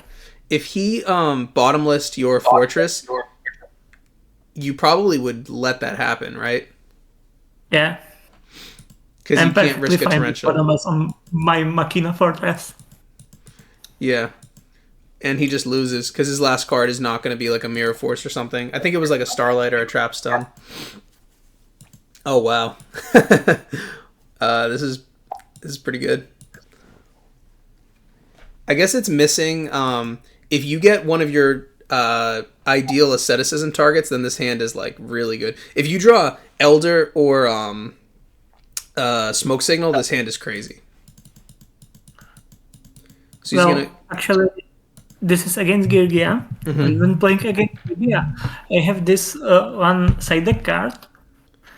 It's the 6 Samurai Arrow, and Arrow has same attack stat as Anishi. Oh, that's right. Yeah, and it clears their armor without flipping it. Yes, it's your asceticism target. Yeah, I sided specifically only against Girgia and Chaos Dragons. Mm-hmm. For the Raikou and the armor. So now I actually have a possible monster that can be brought by asceticism with monster I have in hand. Yes, that's true. Yeah, and this opening he did actually looks kind of fine, to Gear Giants and back row. What can possibly go wrong? His field plays so bad into Cyber Dragon, actually. Cyber Dragon system down crushes this field. Yeah, that's true. And I've sided Cyber Dragon knowing I go first, knowing I go second. Yeah, so Cyber Dragon would be really bad for his field unless his back row is like a bottomless. Oh my god, Compulse does not help. Yeah, his field is really bad into Cyber Dragon. Okay, so you go Gateway and United, and you're gonna go Anishi. Yeah, Compulse is actually now good because Compulse stops my asceticism play. Well, it's a 50-50 because if you normal summon your Anishi, he risks a Keyzon coming down if he doesn't compulse it. So it's a 50-50. Yeah, and that's what happened actually. He used Compulse here. Yes, okay, so he compulses because if you have any of the 3 Keyzons or the 1 Rhoda, then he has to compulse here. But if you have any of the 3 asceticism, then compulse will be punished by this. Yeah. So you chain your asceticism, and he's going to be punished by this. And you go Iroh. Right, because that's the only target. Yeah. He did right play. More likely, I would be in situation where... you have a Keyzon. Yeah, or Grandmaster. Yes. Oh, Grandmaster also gets punished by that. You're right. So there's 5 punishes versus 3. So there are 5 punished for not using it, and just 3 for using it. So he played the odds correctly, but he just got unlucky on that. And now you have... This is interesting. So it's always interesting when you have the United next to the Gateway because they both use Bushido counters. So you end up getting extra Gateway searches because of this. Yeah. So now you can take 3 off that. Because each summon you get 3 Bushido counters. Yeah. You get Grandmaster, 3 more, so you'll get another search. Yeah, this is crazy. Yeah, and it's good habit to leaving one on United to do it automatically because when opponent has some background, which isn't case now, but if he does, you want to leave the counter on United in case MST that gets chained to Gateway. But it's good habit of Samurai player to leave always when leaving counter, leave it on United and not on Gateway. Because the Gateway is the more attractive MST target. Yeah. Okay, that makes sense. Okay, so now you have 3, but you could overlay... I mean, you want to overlay this Iroh because it's going to get killed on the end phase, right? So you want to overlay into a shadow, right? Yeah. So I'm guessing you're going to overlay, into a shadow. Now this gets more counters. Yep. And you can use shadow effect, so you can put the Keyzon in the... Yeah, and nice thing about using shadow effect is that it sends that Keyzon to graveyard. And Gateway can get it. Where I can grab it again. Yeah, this is just Gateway silliness, you know? Wow. And now you're in a position to Shockmaster him after you clear everything.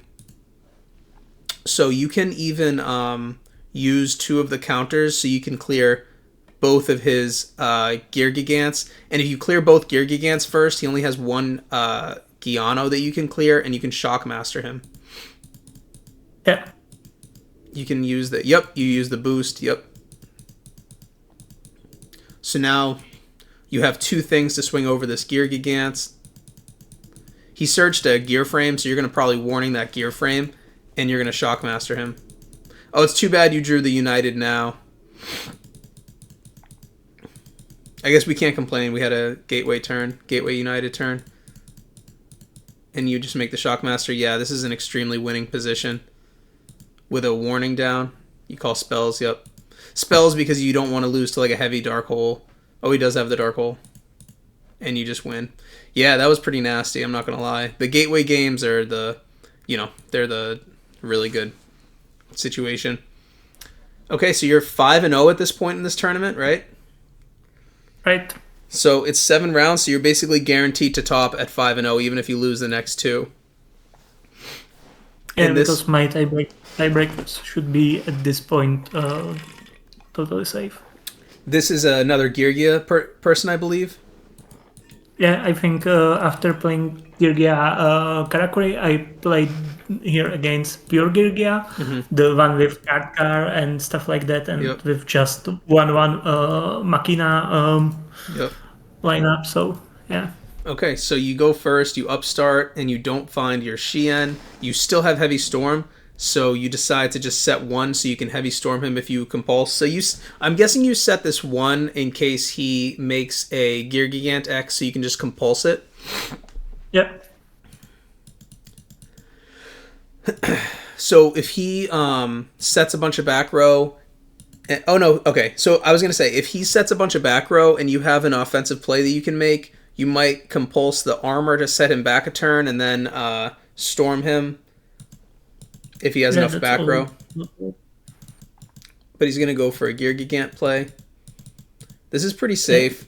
So you could Chainlink 2 on his effect, compulse the Gear Gigant, but then he gets his effect. So I agree with this. You're just going to stick him on a Giano.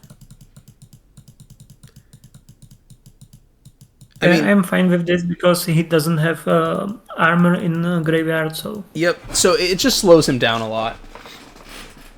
This can float, but it does slow him down quite a lot. Oh, and you found your asceticism. So you're definitely going to heavy. Floating doesn't matter at this point. Oh, true, because you have the Kaigeki, so you don't have a way to Shien. So you probably still do like Heavy Storm here. What is your play? Are you just gonna go? You could asceticism and get, but you don't even want to asceticism and get your Inishi because then this Kaigeki dies. Yeah, you might just pass here actually. Oh, you do Heavy Storm because you don't have a great play, honestly. Oh wow, I don't agree with that play. Well, and at this point I have kill. You do have a kill? I don't even see it. Yeah. Because you have Kaigeki, Kizan, Asceticism, and Reborn. And Reborn. Is that enough? Really? Yeah. Because your Asceticism can be for a Grandmaster, so it's 17. Kageki would... Okay, stop it for a moment. Mm-hmm. Yeah, it stopped. Okay. So Kageki special summons Kizan. Then I use Asceticism on Kizan. That brings out Zanji.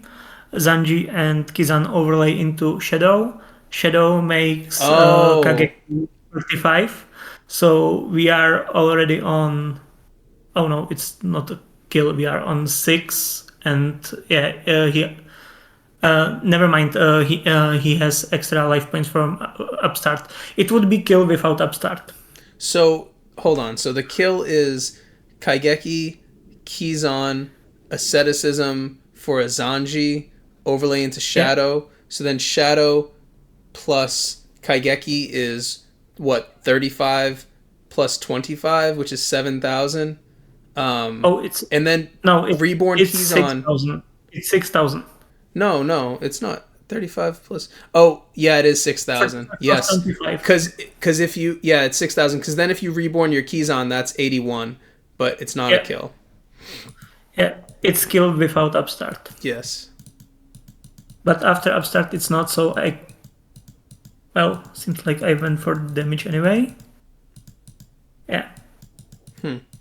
Okay, so you decide you're going to push some damage. You're also up cards. Yeah, also if they die, they will feed my double edge play, so I can be aggressive in my next turn. Oh, he Dark Holes you, though. Yeah. Dark Hole card car. That's actually quite punishing. Ooh. Yeah. And now you find your smoke signal, so if you waited a turn, you would have had the out for the Dark Hole, because you would have drawn into the smoke signal for the Kagamusha. Yeah, but it doesn't matter because it's Geargia, they don't play Gors, and you smoke signal search Zanji. And having empty field with just 5500 life points. He's gonna die, yeah. You actually searched the wrong card here, though. This shouldn't be a Zanji. This is a level 3 or lower, so this should be a... Yeah.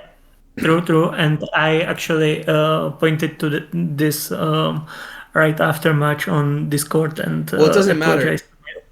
Yeah. You're gonna kill him. Yeah, I had multiple ways to kill. Some of them even didn't include that smoke signal. I would be able to kill even without smoke signal, so it doesn't matter. Yeah, because you can... you have a million ways to kill. Because you can just double-edged and then asceticism, and that's 17 plus 21 plus 22, right? Because you get the Anishi. And that's without Reborn also. Yeah, I did illegal play. But it doesn't matter. You probably can do like 10,000 damage right now, honestly. Because also this, if you searched a Kagemusha, then you're just making a Shien anyways. Yeah. So it doesn't matter. And even if I search nothing, I have all the stuff I need for kill. Yeah. He has a Veiler. And you still even have a double-edged. So he's dead anyways. But right, I did illegal play here. Yeah, it's not a big deal. To be fair, I mean, throughout most of Yu-Gi-Oh's history, that card is a Rhoda, not a smoke signal, so it is a legal search. You know what I mean? It's just this deck that uses smoke signal. Okay, so this hand is good. You're going to be able to resolve a United, but you would prefer to find a piece, a 400 attack monster. And ideally some back row removal. Mm-hmm. But he only has one set. Oh, wow, and you draw the MST. So why do we MST before Upstart? Yeah, you're right. It's better to Upstart first, but yeah, it is what it is. Yeah, but you see, it would be better to use Heavy Storm first and then you have the MST set. Yeah, then have MST set. Okay, and then you make your asceticism play so that you can draw 2. But this turns off the possibility of Shien this turn. True. And then you draw an MST anyways, so you will be able to set that MST. Oh, interesting. So he goes Veiler again. Veiler going first against Samurais, that's a bit odd to me. It does some cute stuff with against Shien, but I don't know. I don't know if I would keep Veiler in against Samurais going first. Well, there's the thing. He's on cards, and you want to have some cards that are alive that you can draw from card. Yes, that's true. That is very true. I don't like... I think card is much weaker without hand traps, and I don't think that Max C is enough, because you can get killed anyways without Veiler. So I guess that makes sense, but... Yeah, I guess it makes sense. I don't know. I just don't think it's a very good card against Samurais in general. Oh, wow. And you go Maystroke. I think Maystroke is so bad against Geargia because it can't kill their armor. But you have a warning, so you hope that that's enough. Yeah, you are right here. I should have made something else, and I think I regretted making Maystroke later in this game. Maystroke is pretty safe in general, just because it plays through like Darkhold, for example. But that they're playing Compulses, so they do have outs for it, and just it being smaller than Geargia armor is just a big issue. I said it in previous video. I really hate Maystroke, and I feel like every time I make Maystroke, it's a mistake. And I like Maystroke because I don't even think there is a good point when to make Maystroke when playing Six Samurai, because I don't think I ever was in a situation where Maystroke was the right play, even when counting the situation where I summoned him. The only scenarios that Maystroke is really good is actually it's probably against an opposing Six Samurai, so you can book their Shien. And I guess it's an okay answer to Gem Knight Pearl, but there's usually probably going to be a better one. It's just not going to come up very much for Six Sams at least. Yeah, I should stop playing my stroke simply to make myself not ever summoning it again. That would be smart. That would be smart. Oh, and you set your storm. That's interesting. Oh no, it's not. I'm sorry. I'm seeing things wrong. You have a compulse set. I top decked double edge for technique, and there's another situation where I wanted to not be my stroke because Yeah. with my stroke I need to get into situation where I can detach my materials, and I need my six samurai to get from under the my stroke to graveyard to use my double edge for technique. Maestroke also being so low attack, it's actually very significant because it applies so much less pressure to your opponent. This card cannot kill. So he was at 9,000. So that clock is 5 turns, and that's 9,000 damage. If it was like a Utopia or like a Shadow or some other rank 4, it kills Yeah. 1 turn faster. At least 2k damage. Yeah. Well, he's at 9,000, so you actually need a little bit more. And then he finds another armor, and it's like, what are you going to do about an armor? Because you have this Maestroke. So you try to slow him down. This is a -1 compulse. Happens, though. And here, I did mistake. I should have at least attacked after Yeah. slowing him down. Yeah, and because I this didn't. isn't helping you, this Maestroke. Yeah. Yeah, you're going to... I think you're in a pretty Even losing... composing my own Maestroke would get me to... more damage, yeah. Because then you can double Yeah. edge. Yeah, that's actually very interesting. But it's so weird. It's a very losing position, honestly. Yeah. Well, actually, hold on. If you Maestroked your own, compulse your own Maestroke, he would have an armor, and then you could go, normal summon a Nishi, double edged, go for Excalibur, and then double edged again, and go for. I have only one double edge, so Yeah. doesn't matter. You would have had. Would you have had a kill? Maybe with a heavy storm. But it plays If into I had Valor. 2 copies of double edge, I would have killed. Yeah, that would be such a funny play, actually. Okay. Oh, man. Yeah, you're probably losing this one. I guess if he clears your Maestroke, you're actually in a fine position. Because both of your double edges are alive, and you have a heavy storm. Yeah, I need my stroke to die. Wow, him going Pap for this Maestroke. Okay, Maestroke's actually looking good because this should have been another Gear Gigant, but because the Maestroke's in defense position, he feels the need to go Pap. That's very funny. And you're probably loving this because you're like, I don't even care about this Maestroke. But this is not as fun. You don't like seeing this Fortress. Dark Hole would be really good right here. Okay, this is a really interesting turn because you have Smoke Signal and 2 double-edged, and your graveyard is 2 level 4s. So what are we thinking? And you have a Nishi, so you probably are thinking get Kaigeki Anishi, right? Yeah, right. Kageki Anishi is what I need to start with, and if my opponent at this point have Effect Valor, we go to another game, but Yep. Well, it is what it is. Even if he has Effect Valor, you could go Double Edge Shadow, and this is 35, but it doesn't deal well with this Fortress. You really need this Anishi down. Yep. Yeah, but this play I will end up going for wouldn't work. So yeah. Okay, so you go Double Edge. Now what are we thinking? You could go Shadow. Nah, because you really want an Excalibur here because you want the 2 cards in graveyard for the second double-edged, right? Right. So now I can get rid of these 2. Yeah.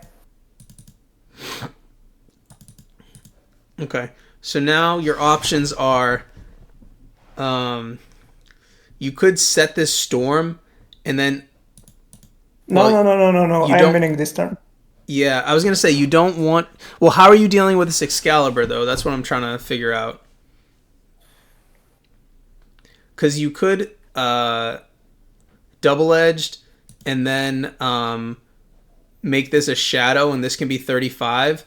and then you can set your storm, Anishi, bounce the fortress, and then you have how do you kill though? He has a do you have to go for like a shockmaster or something?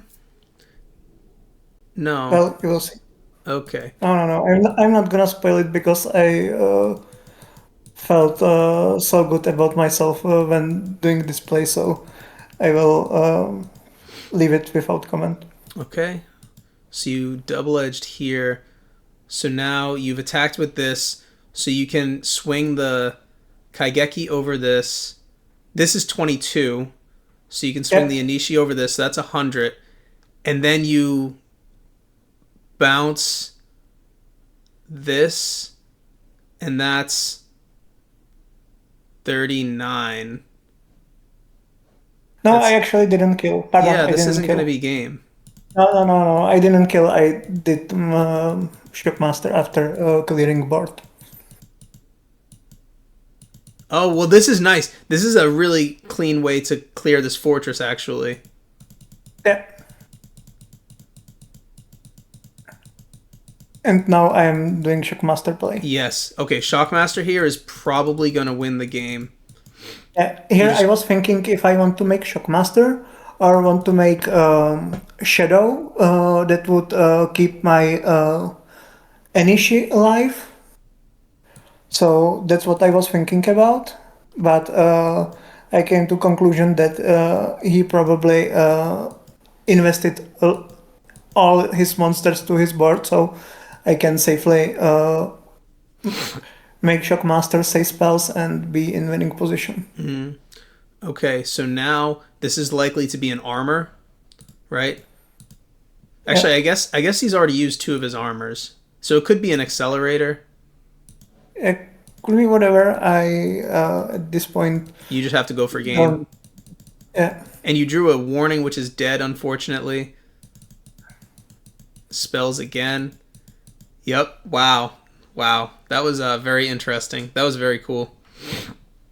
Yeah, I think you played very well throughout all these Swiss rounds so far. I wonder whether there was something better to do with these 2 double-edged sword techniques before. I don't know. I would have to check again, but I don't know. It was a pretty awkward position. I guess you could have set your storm and bounced, but then you leave him with the fortress, and the fortress is probably coming down next turn, so it's kind of tough. Yeah, I shouldn't make my stroke. That's the only thing I'm sure about, and I will probably cut it from my extra deck entirely because I hate the card. What would you replace it with if you had another spot in your extra deck? Well, the card that I've cut from my extra deck was Blade Armor Ninja, so I can see Blade Armor Ninja. Oh, you don't have Blade Armor Ninja. I didn't know that. Yeah. Yeah, that would be the one I would go with as well. Okay, so now you're playing against my buddy Jay. Jay is... I'm assuming you're the last undefeated, so Jay is probably X1 at this point? Yep, I'm last undefeated player in the tournament, and Jay is X1 with crazy tie breaks like I don't think I've ever seen tie breaks like his man. He played against every X1 in the tournament. Wow. And he has... he goes first and just full passes, and you're going to go into your... Wow, this is a great hand.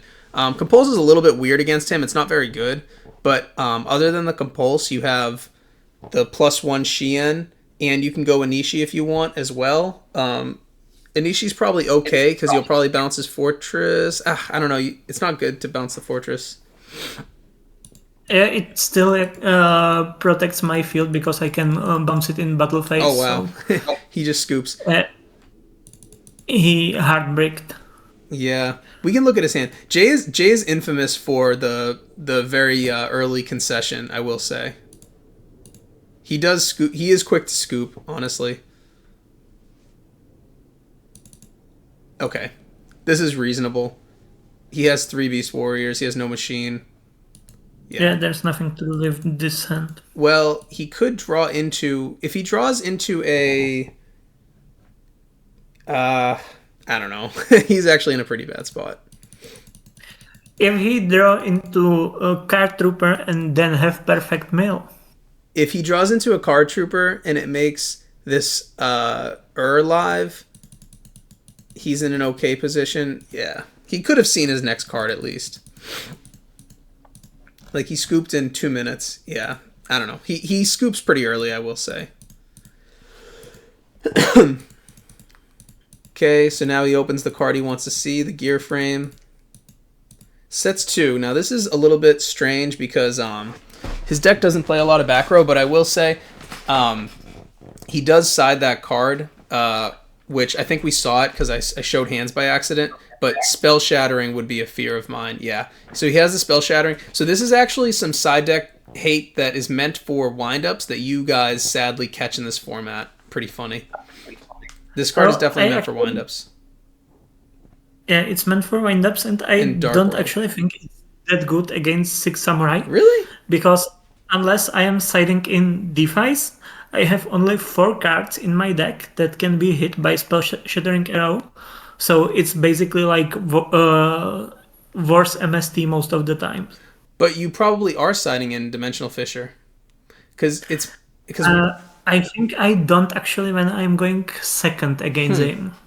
It's interesting because when I play against BAM on windups, windups also only have 3 continuous. I guess actually they play 2 mops as well, and then they side in the die-fies, so it's really, really good against windups. But okay, that's good to know. And mops will stay on field, with yes.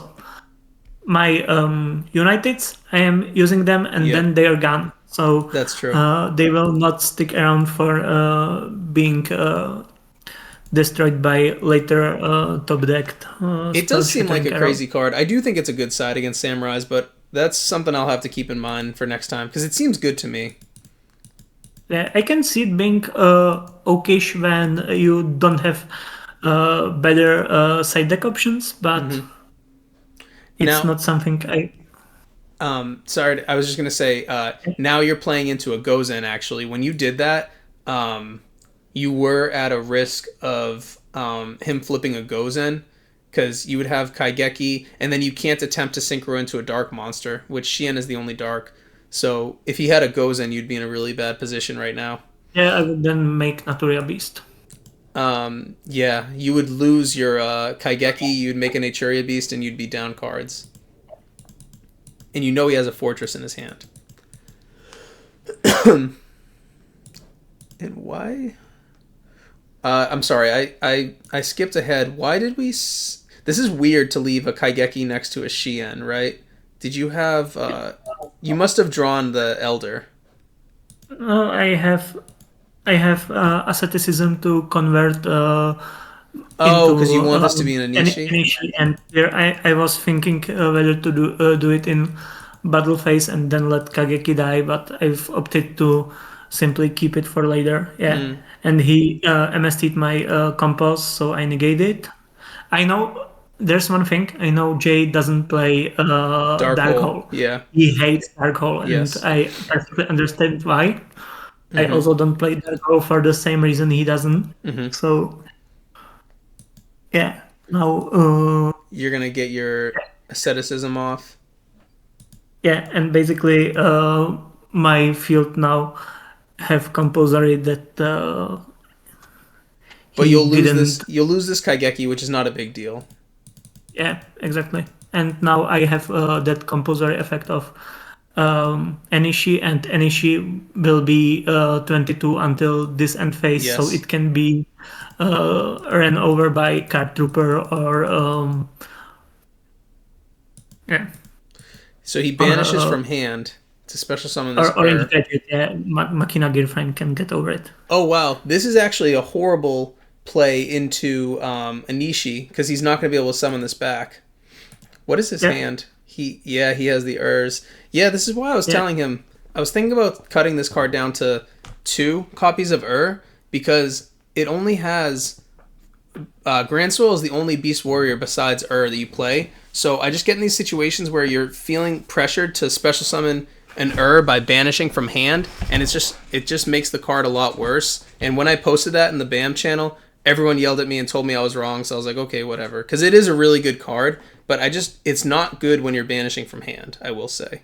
Yeah, but there's the thing that by playing two, you are making them both worse by not having the third one. But because you want to have them and discard them with your draw card. What's the but you already play so many trade-in targets. You play the cannon. Your gear frames get you to a cannon, so gear frame almost counts. And then you play the Grand Soil as well. And then if you play 5, it's more likely that you're banishing a Grand Soil rather than an because you don't want to be banishing an for an because it's probably in your hand. I don't know. It's something I wanted to test because the way that I lost when I played BAM was by bricking, and this is one of the cards that I most frequently bricked on was And it's actually even not level 8, right? This thing? Yeah. It is. It's level 8. Okay. It's level 8. It's just huge, 3,800, which is crazy. So then you're going to Inishi, bounce it back. See, this is horrible. I mean, this is so bad. Yeah. And I have clear out of from through this in my hand. You have the Zanji, yeah. Yeah. So he's going to lose.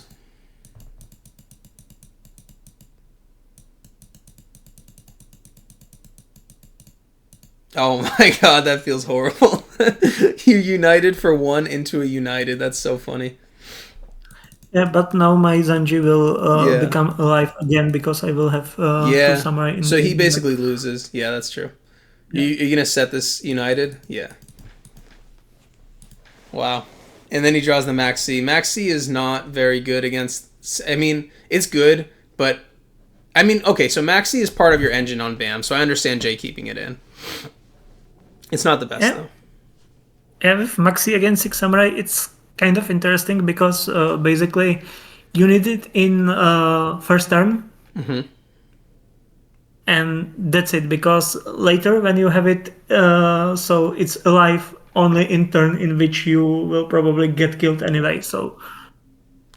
The other thing that I don't think I would cut it because it's an Earth for this BAM deck, but also it enables you to potentially draw into a Tragodia that would keep you alive if they decide, like, fuck it, I drew my my gateway, so I'm gonna just go for game. Like, your Maxi could find your Gores or your Tragodia, but they might be going Shockmaster. I don't know. It's weird. No, Maxi is definitely right to keep against 6 Samurai. He went first this game, though. I don't like it as much going first. Yeah, and it's not a direct counter to 6 Samurai. Yeah, I don't know. I do think... I think that the card is played more than it should be in this format, to be honest with you. Yeah, I agree, and it's a thing of most of the retro formats where Maxi is allowed, because I think that most people are looking at Maxi with prism of experience from more modern formats where Maxi is present. Like if you if most of your experience with Maxi is from Master Duel, then you think it's a god card, and well, it's not in these formats.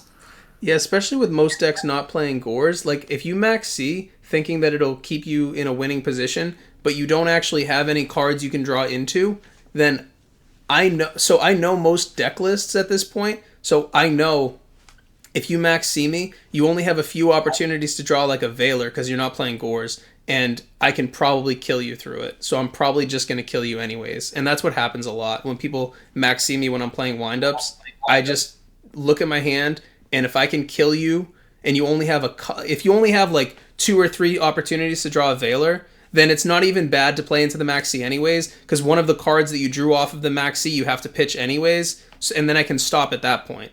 So it's like, it's not as good as people think that it is. Yeah, and you are mentioning specifically windups, and I think that's maybe the only good matchup, relevant matchup where you really want to have Maxi. Yeah, and even in windups, Maxi isn't that good into any play besides Magician Shark. It's excellent against Magician Shark, but if it's not Magician Shark, if you're like Rabbit Magician and you banish and they max C you, you just stop right there, and they traded 1 for 1 with their like quote god card against you. You know what I mean? So This isn't a wind-up Yeah. video, but people just, I think that just in general, people overrate Max C, in my opinion. That's all I'll say.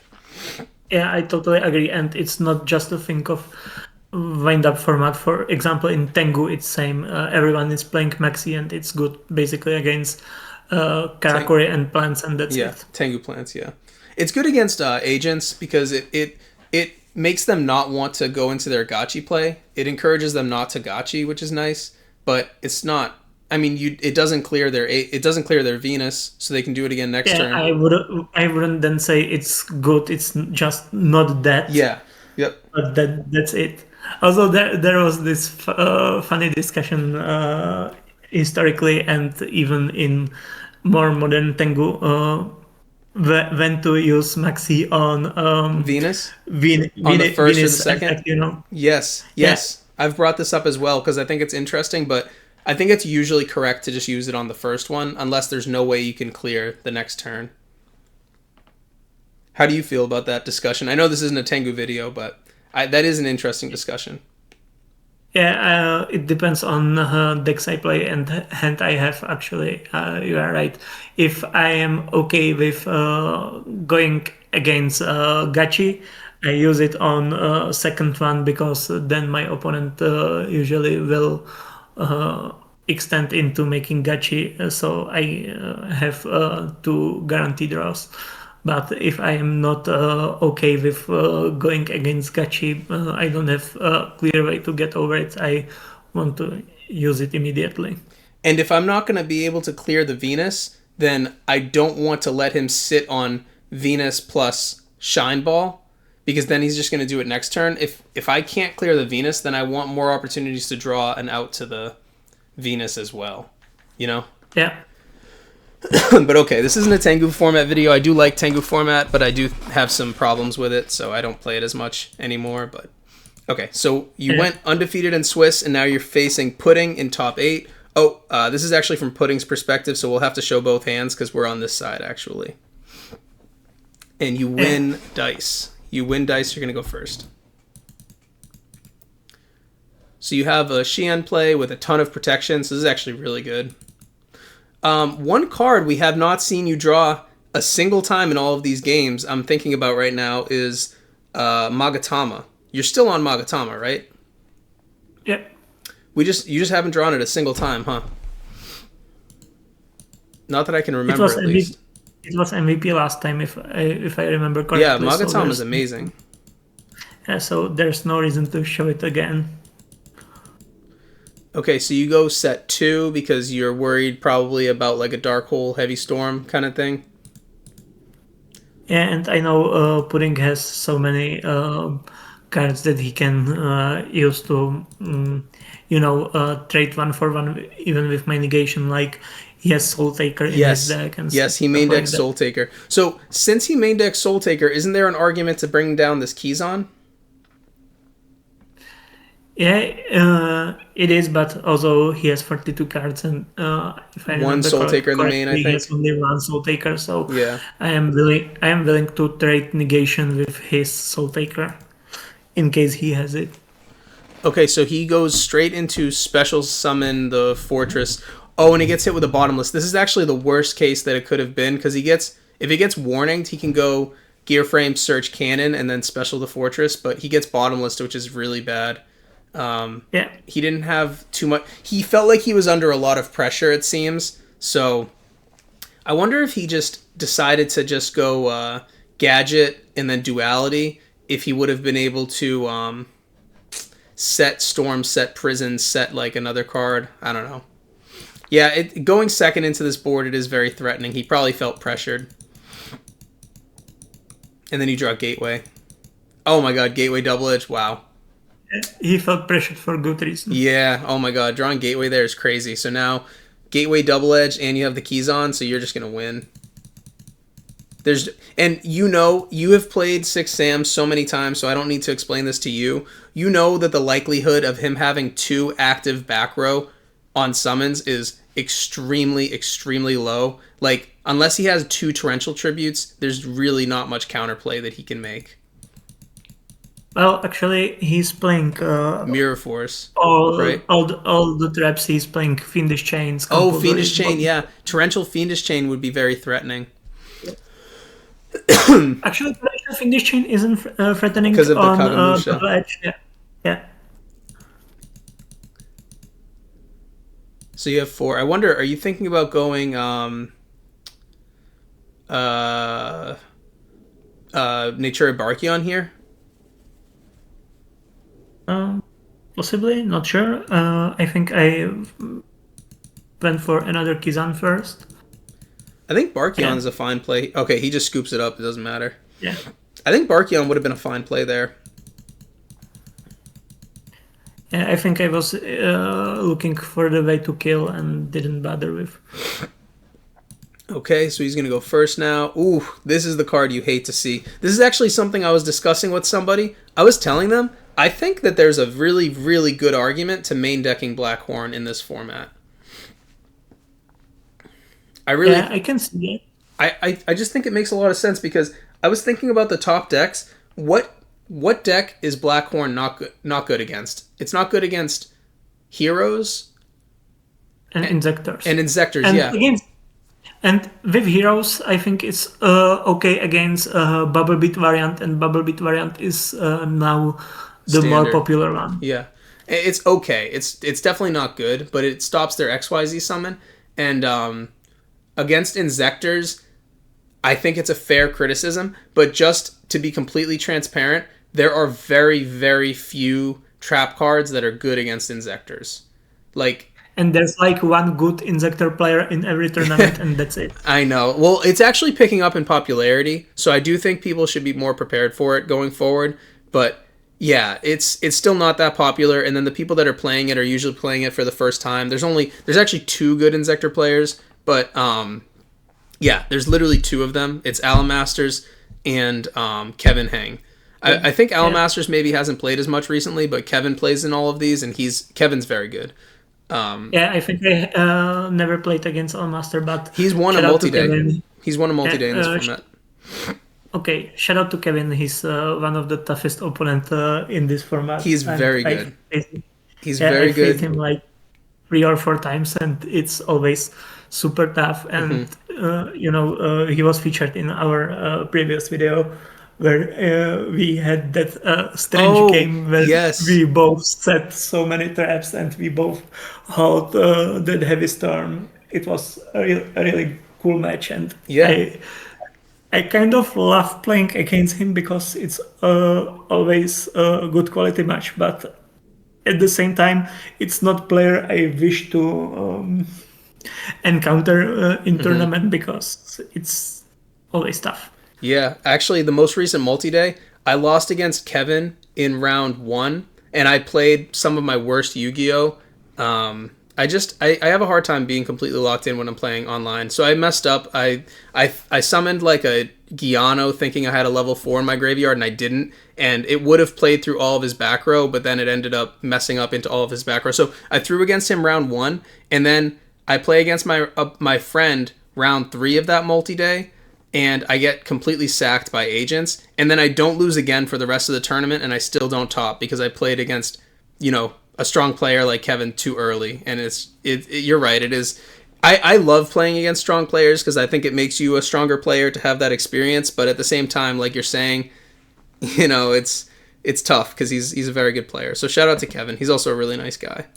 But Yeah, yeah, he's the type of player I want to play against in later stage of the tournament when we are both already guaranteed to top, yep, and yep.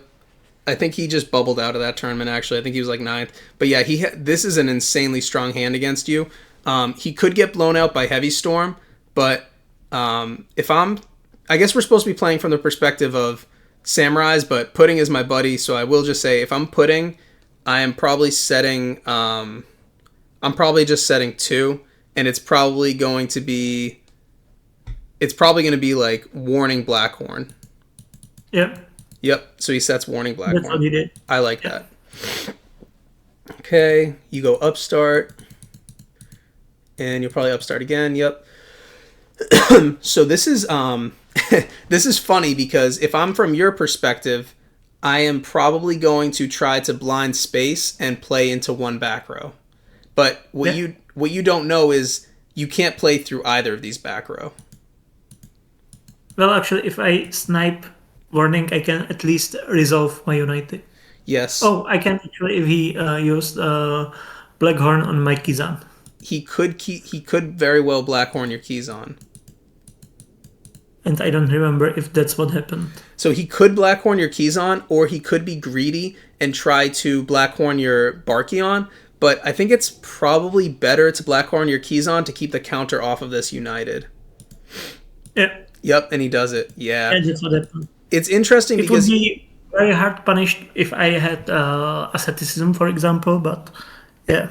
Well, the thing is, if he doesn't Blackhorn your Kizan, it gives you more opportunities to find asceticism or MST. Yeah, it was definitely right to do this exchange. See, you would have drawn into a gateway. Yeah, one turn too late. And now he's going to warning this. Now he has to. Yep, because he gets nasty. And this last card is your own warning. This is interesting. He draws another Blackhorn. This is so nasty. Yeah, and now it's about me trying to summon through his back row. And you know, both warnings are already gone. So he can't stop this normal summon. He does max C here. Okay. He max C's. And does this... Is this the right number of counters? Or yeah, okay, cool. So it's supposed to be 2 and 2. So is there... I remember I messaged you after this match, and I'm pretty sure I don't agree with your play in this one, but I don't remember what happens. I'm pretty sure I told you that I would have played this differently. Is that am I remembering that correctly? Yeah, I think you told me that you would draw off the United. Yeah. Draw off the United and then attempt to find an MST so that you can possibly you're more likely to get a Xian down. Or maybe I would have not... No, I would sync... Because you're under max C as well. So I do think that you have to synchro summon. But I think I would have drawn off the United.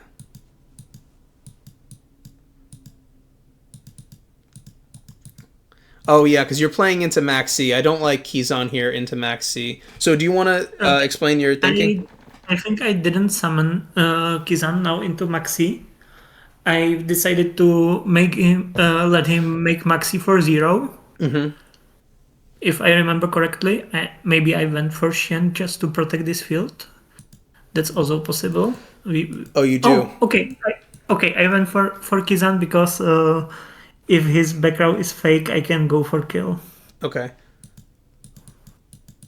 So now you go for Xian, and this gets negated. Yeah, but there's Blackhorn, but Blackhorn also denies him his Maxi draw. Yes, that's true. It negates the summon. But now you're exposed, so neither of these are live. So you need to draw a 6 Sam. Yeah, I need to draw 6 Samurai to explode. So I'm in perfectly fine spot. You know, you have a warning too. Yeah, my 6 Samurai monsters are now gadgets on steroids with this gateway and yes, that's true. So he's gonna thin his deck out. Oh wow! Oh, he has mind control. Oh, this is interesting. That hurts. Yeah, that's a really good mind control. And he goes for the Mace Stroke, I guess, because he knows about me citing Mirror Forces, and since he has Gore's Dragodia and Fortress in his deck, it's reasonable to expect me bringing these Mirror Forces. Yeah, I think that previous turn, honestly, I would have gone for the draw 2 with the United and not special the Kizan into Maxi. But I have much less reps than you on the deck. Now he draws into his MST a turn earlier. And he has an Avarice that's about to be live. So he's actually... And Gore's, he's in a really winning position. Okay, so you decide I don't have enough turns left. I need to draw 1 off this United, which doesn't feel good. The drawing 1 should probably happen turn earlier, because I didn't do Samurai Summon. So yeah, you found a bottomless. Drawing to get into Samurai Summon turn sooner was definitely a right thing to do, but it is what it is. Okay. So yeah. You do find an inherent special summon, so this can at least get you to your Keyzon with the gateway. Oh wait, actually your gateway can search oh, but your Shien's gone. I was gonna say you could search a Kagamusha from the graveyard and normal summon the Kagamusha, right? Yeah, I can also make a Natura Beast or Catastor. Yeah. Catastor's really good into machine decks. Yeah, the problem is He has the yeah, MST, yeah. there. Yeah, but the thing I am scared the most about his deck is Gors and Tragoria, and Yep. Catastor doesn't help against these. Yep. You just have to hope he doesn't find it. So you get the bottomless. That's a good bottomless, but the thing is they both replace themselves, so you're down pretty bad now. That's what gadgets do. Yeah. And you find a smoke signal, so you're probably just saying, I want to just try to kill you. And I have kill if his back row is something like MST. Yeah, that's true. But it's probably not an MST, because I guess it could technically be. I mean, one MST is gone, so it's plenty. Yeah, and I'm in situation where I have to believe that I can kill, so it was worth to try. This isn't quite lethal, actually, because this is 6,000, he's at 62. Yeah, true. And then you're just Okay. like, yeah, I'm not gonna win. Did he compulse your It's Kaigeki? not- Did he compulse your Kaigeki? No, it didn't. He didn't even point at anything. I was wondering because then it would have told you that he has the gores, and that would have been pretty funny. Yeah. But you just know that it's over because you have a lone Kaigeki versus like 5 cards. Okay, game 3, and you got some people watching. So you go first, and this is a good hand. So you can go Kaigeki, search Kagamusha, and then Asceticism, and you'll have the Shien plus Anishi, but this Elder's a dead card. Is that what you're going to do? Yeah. So this is going to be... I think this opening play is just too strong to not go for it. Yep. It's just too bad that you drew this Elder, because then this is going to just be dead.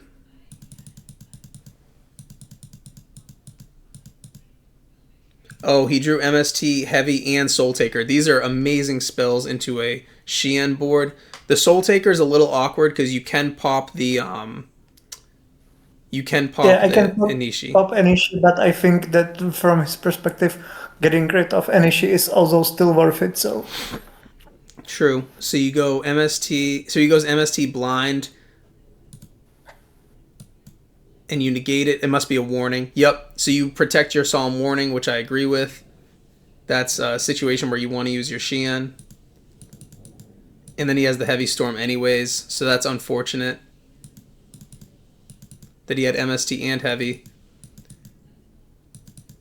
Then he's going to Soul Taker you. You're actually in a fine position right now, because you have the Shien and all he has is gadgets, because he opened 3 gadgets.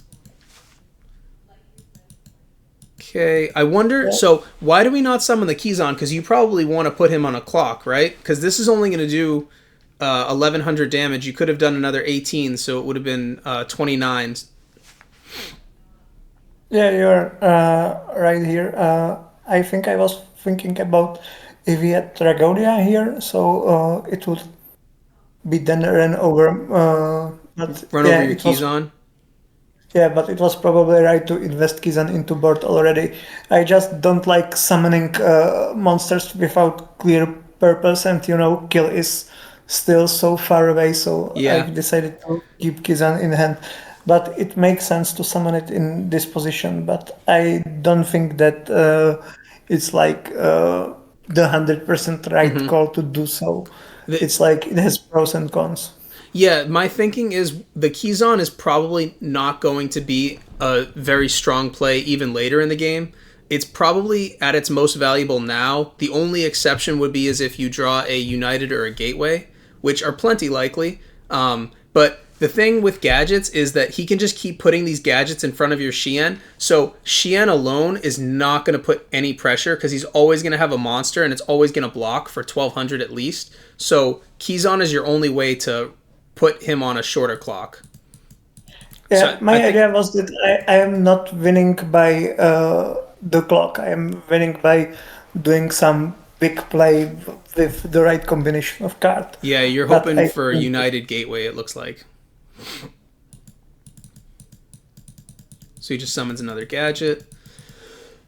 you Okay. see now I want to bring Kizan because there's also Zanji. So Yes, this is more now pressure. get yeah. Yep. This does play harder into Dark Hole, but he needs Dark Hole and another spell. And there are not that many spells that I need to negate. So And then here you attack with the Zanji. This is his absolute last opportunity to drop a Trag or a Gors. But if yeah, you it if was actually reasonable at this point to not attack with Zanji. mm-hmm. If I didn't attack with Zanji at this point, I would probably have a game. Because then he has to drop a Gors or a Trag in an unfavorable situation the following turn because it would be threatened by this Zanji to be cleared in the battle phase. Yeah. But he has the Trag on his absolute last opportunity to drop it, and that one turn prior Kizan damage ended up mattering unfortunately because he draws the Tragodia at the right time. Another card that I maybe should play instead of Maestroke is Utopia for a Utopia. situation like this. Yep. Utopia would be okay. Utopia is like okay because it's keeping you alive, but it's not really gonna put you put you in a winning position. You know what I mean? Yeah, it buys you a turn. Yeah, and He you draws see, the it wouldn't fortress. matter. He draw Fortress, so even if I didn't attack, it wouldn't matter. Yep, he drew the fortress right there. So now Yeah. he can. This Tragodia is not very good. Actually, I wonder if he should have. I wonder if he should have Tragodia made it a level 4 and then Maystroked your. I guess it doesn't matter actually because he's gonna crash into your shadow, pop your Shien, and then push. Yeah, right. Um, But if he didn't top deck Machina Fortress, I can say that by not attacking, I would be in fine spot. But yeah, it's a mistake that happened. and he goes for the Maystroke. Yeah. Ah, finally we find the Magatama, but it's too late.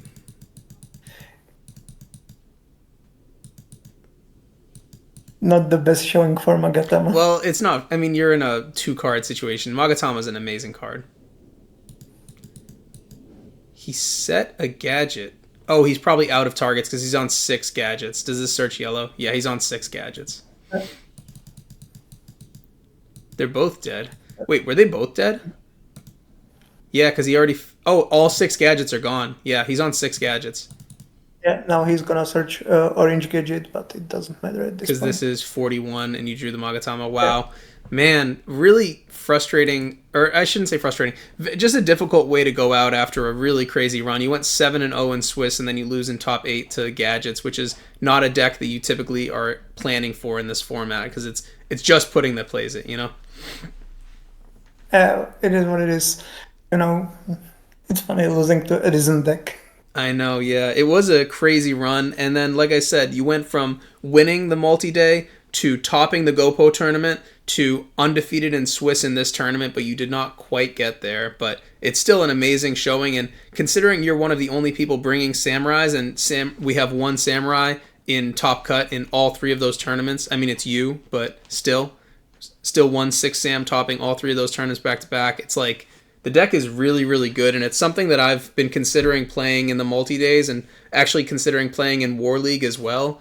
But yeah, I think it should be played more because some of these hands that you have are just so strong, and it's not as susceptible to sideboards as like the deck that I like to play, which is windups.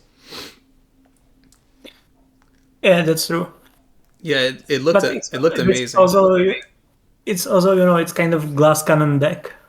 Yep. If you get your push stopped, then it's not going to top deck very well. But you do at least have the double edge that are always really good top decks. Or usually really strong comeback plays, I should say. Actually, we can pull up your list. I think nothing changed, you had said, right? Yeah, it's same as in previous tournament, and in Gopo Cup I also play exactly same list. I have this exact same deck sleeved in my backpack right now. The only difference is I think because my locals has so many Six Samurai players, I'm sorry, not Six Samurai players, has so many Chaos Dragon players. I think I swapped this Compulse for a Blackhorn, one of these.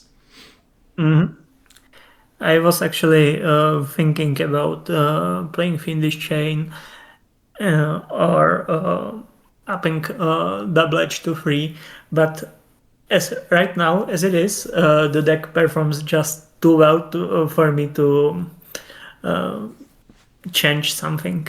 Yeah, my suggestion is just based off of a my own local scene, which is just like every time I go to locals, it's 3 rounds, and it's usually 2 rounds against Chaos Dragons. So bringing a deck that is so strong into everything except for Chaos Dragons specifically, it makes sense to metagame for it a little bit. But at the same time, in locals, I wouldn't really want to like be too, it's a friendly locals, just small locals. I'm not gonna be like preeing people, you know what I mean? But just in the interest of that, like of competitive play, I think it does make sense because this compulse is very strong. It's just a little awkward into certain matchups. It could be a D prison also, in my opinion. No, I don't like maining the battle traps. If I No, was about to replace it with something, it would definitely be Fiendish Chain. Fiendish Chain Not accomplishes some of what the D prison accomplishes by protecting in battle, even though it doesn't clear the monster. yeah, but I hate maining battle traps. Yeah, it's interesting because I do think that you have a tough matchup into Chaos Dragons game one. Do you not feel too Well, worried about Chaos Dragons? generally not that much, but that might be because of experience with Chaos Dragons players I usually face. Like there are not that many good Chaos Dragon players Yeah. in tournament scene recently. Like I don't know, Icaros, for example, is no longer playing REDU formats outside of War League, so that's like the most scary Chaos Dragon player out there. And I don't think I'm encountering Chaos Dragons much at higher tables. Maybe they have bad matchup into other relevant decks or something like that. But there are not that many Chaos Dragons in later stage of tournament, and in earlier stages I am not that afraid of them because it's usually the pick of players that are mostly Edison players that are not that versed in non-Edison retro Yu-Gi-Oh! And these are usually those you can farm your early wins on. So I am not that afraid of them usually. So yeah. Speaking of farming your rating, you are you're number two. I thought you were number one because Ricky actually won this multi-day. He ended up winning this tournament, so he ended up higher than you. Yeah. So you'll have to enter the next one and probably take it over from Ricky. Maybe he'll be on Yeah, spellbooks again. but I was number one for some time. I know. Yeah, I know you were. After your win, you certainly were.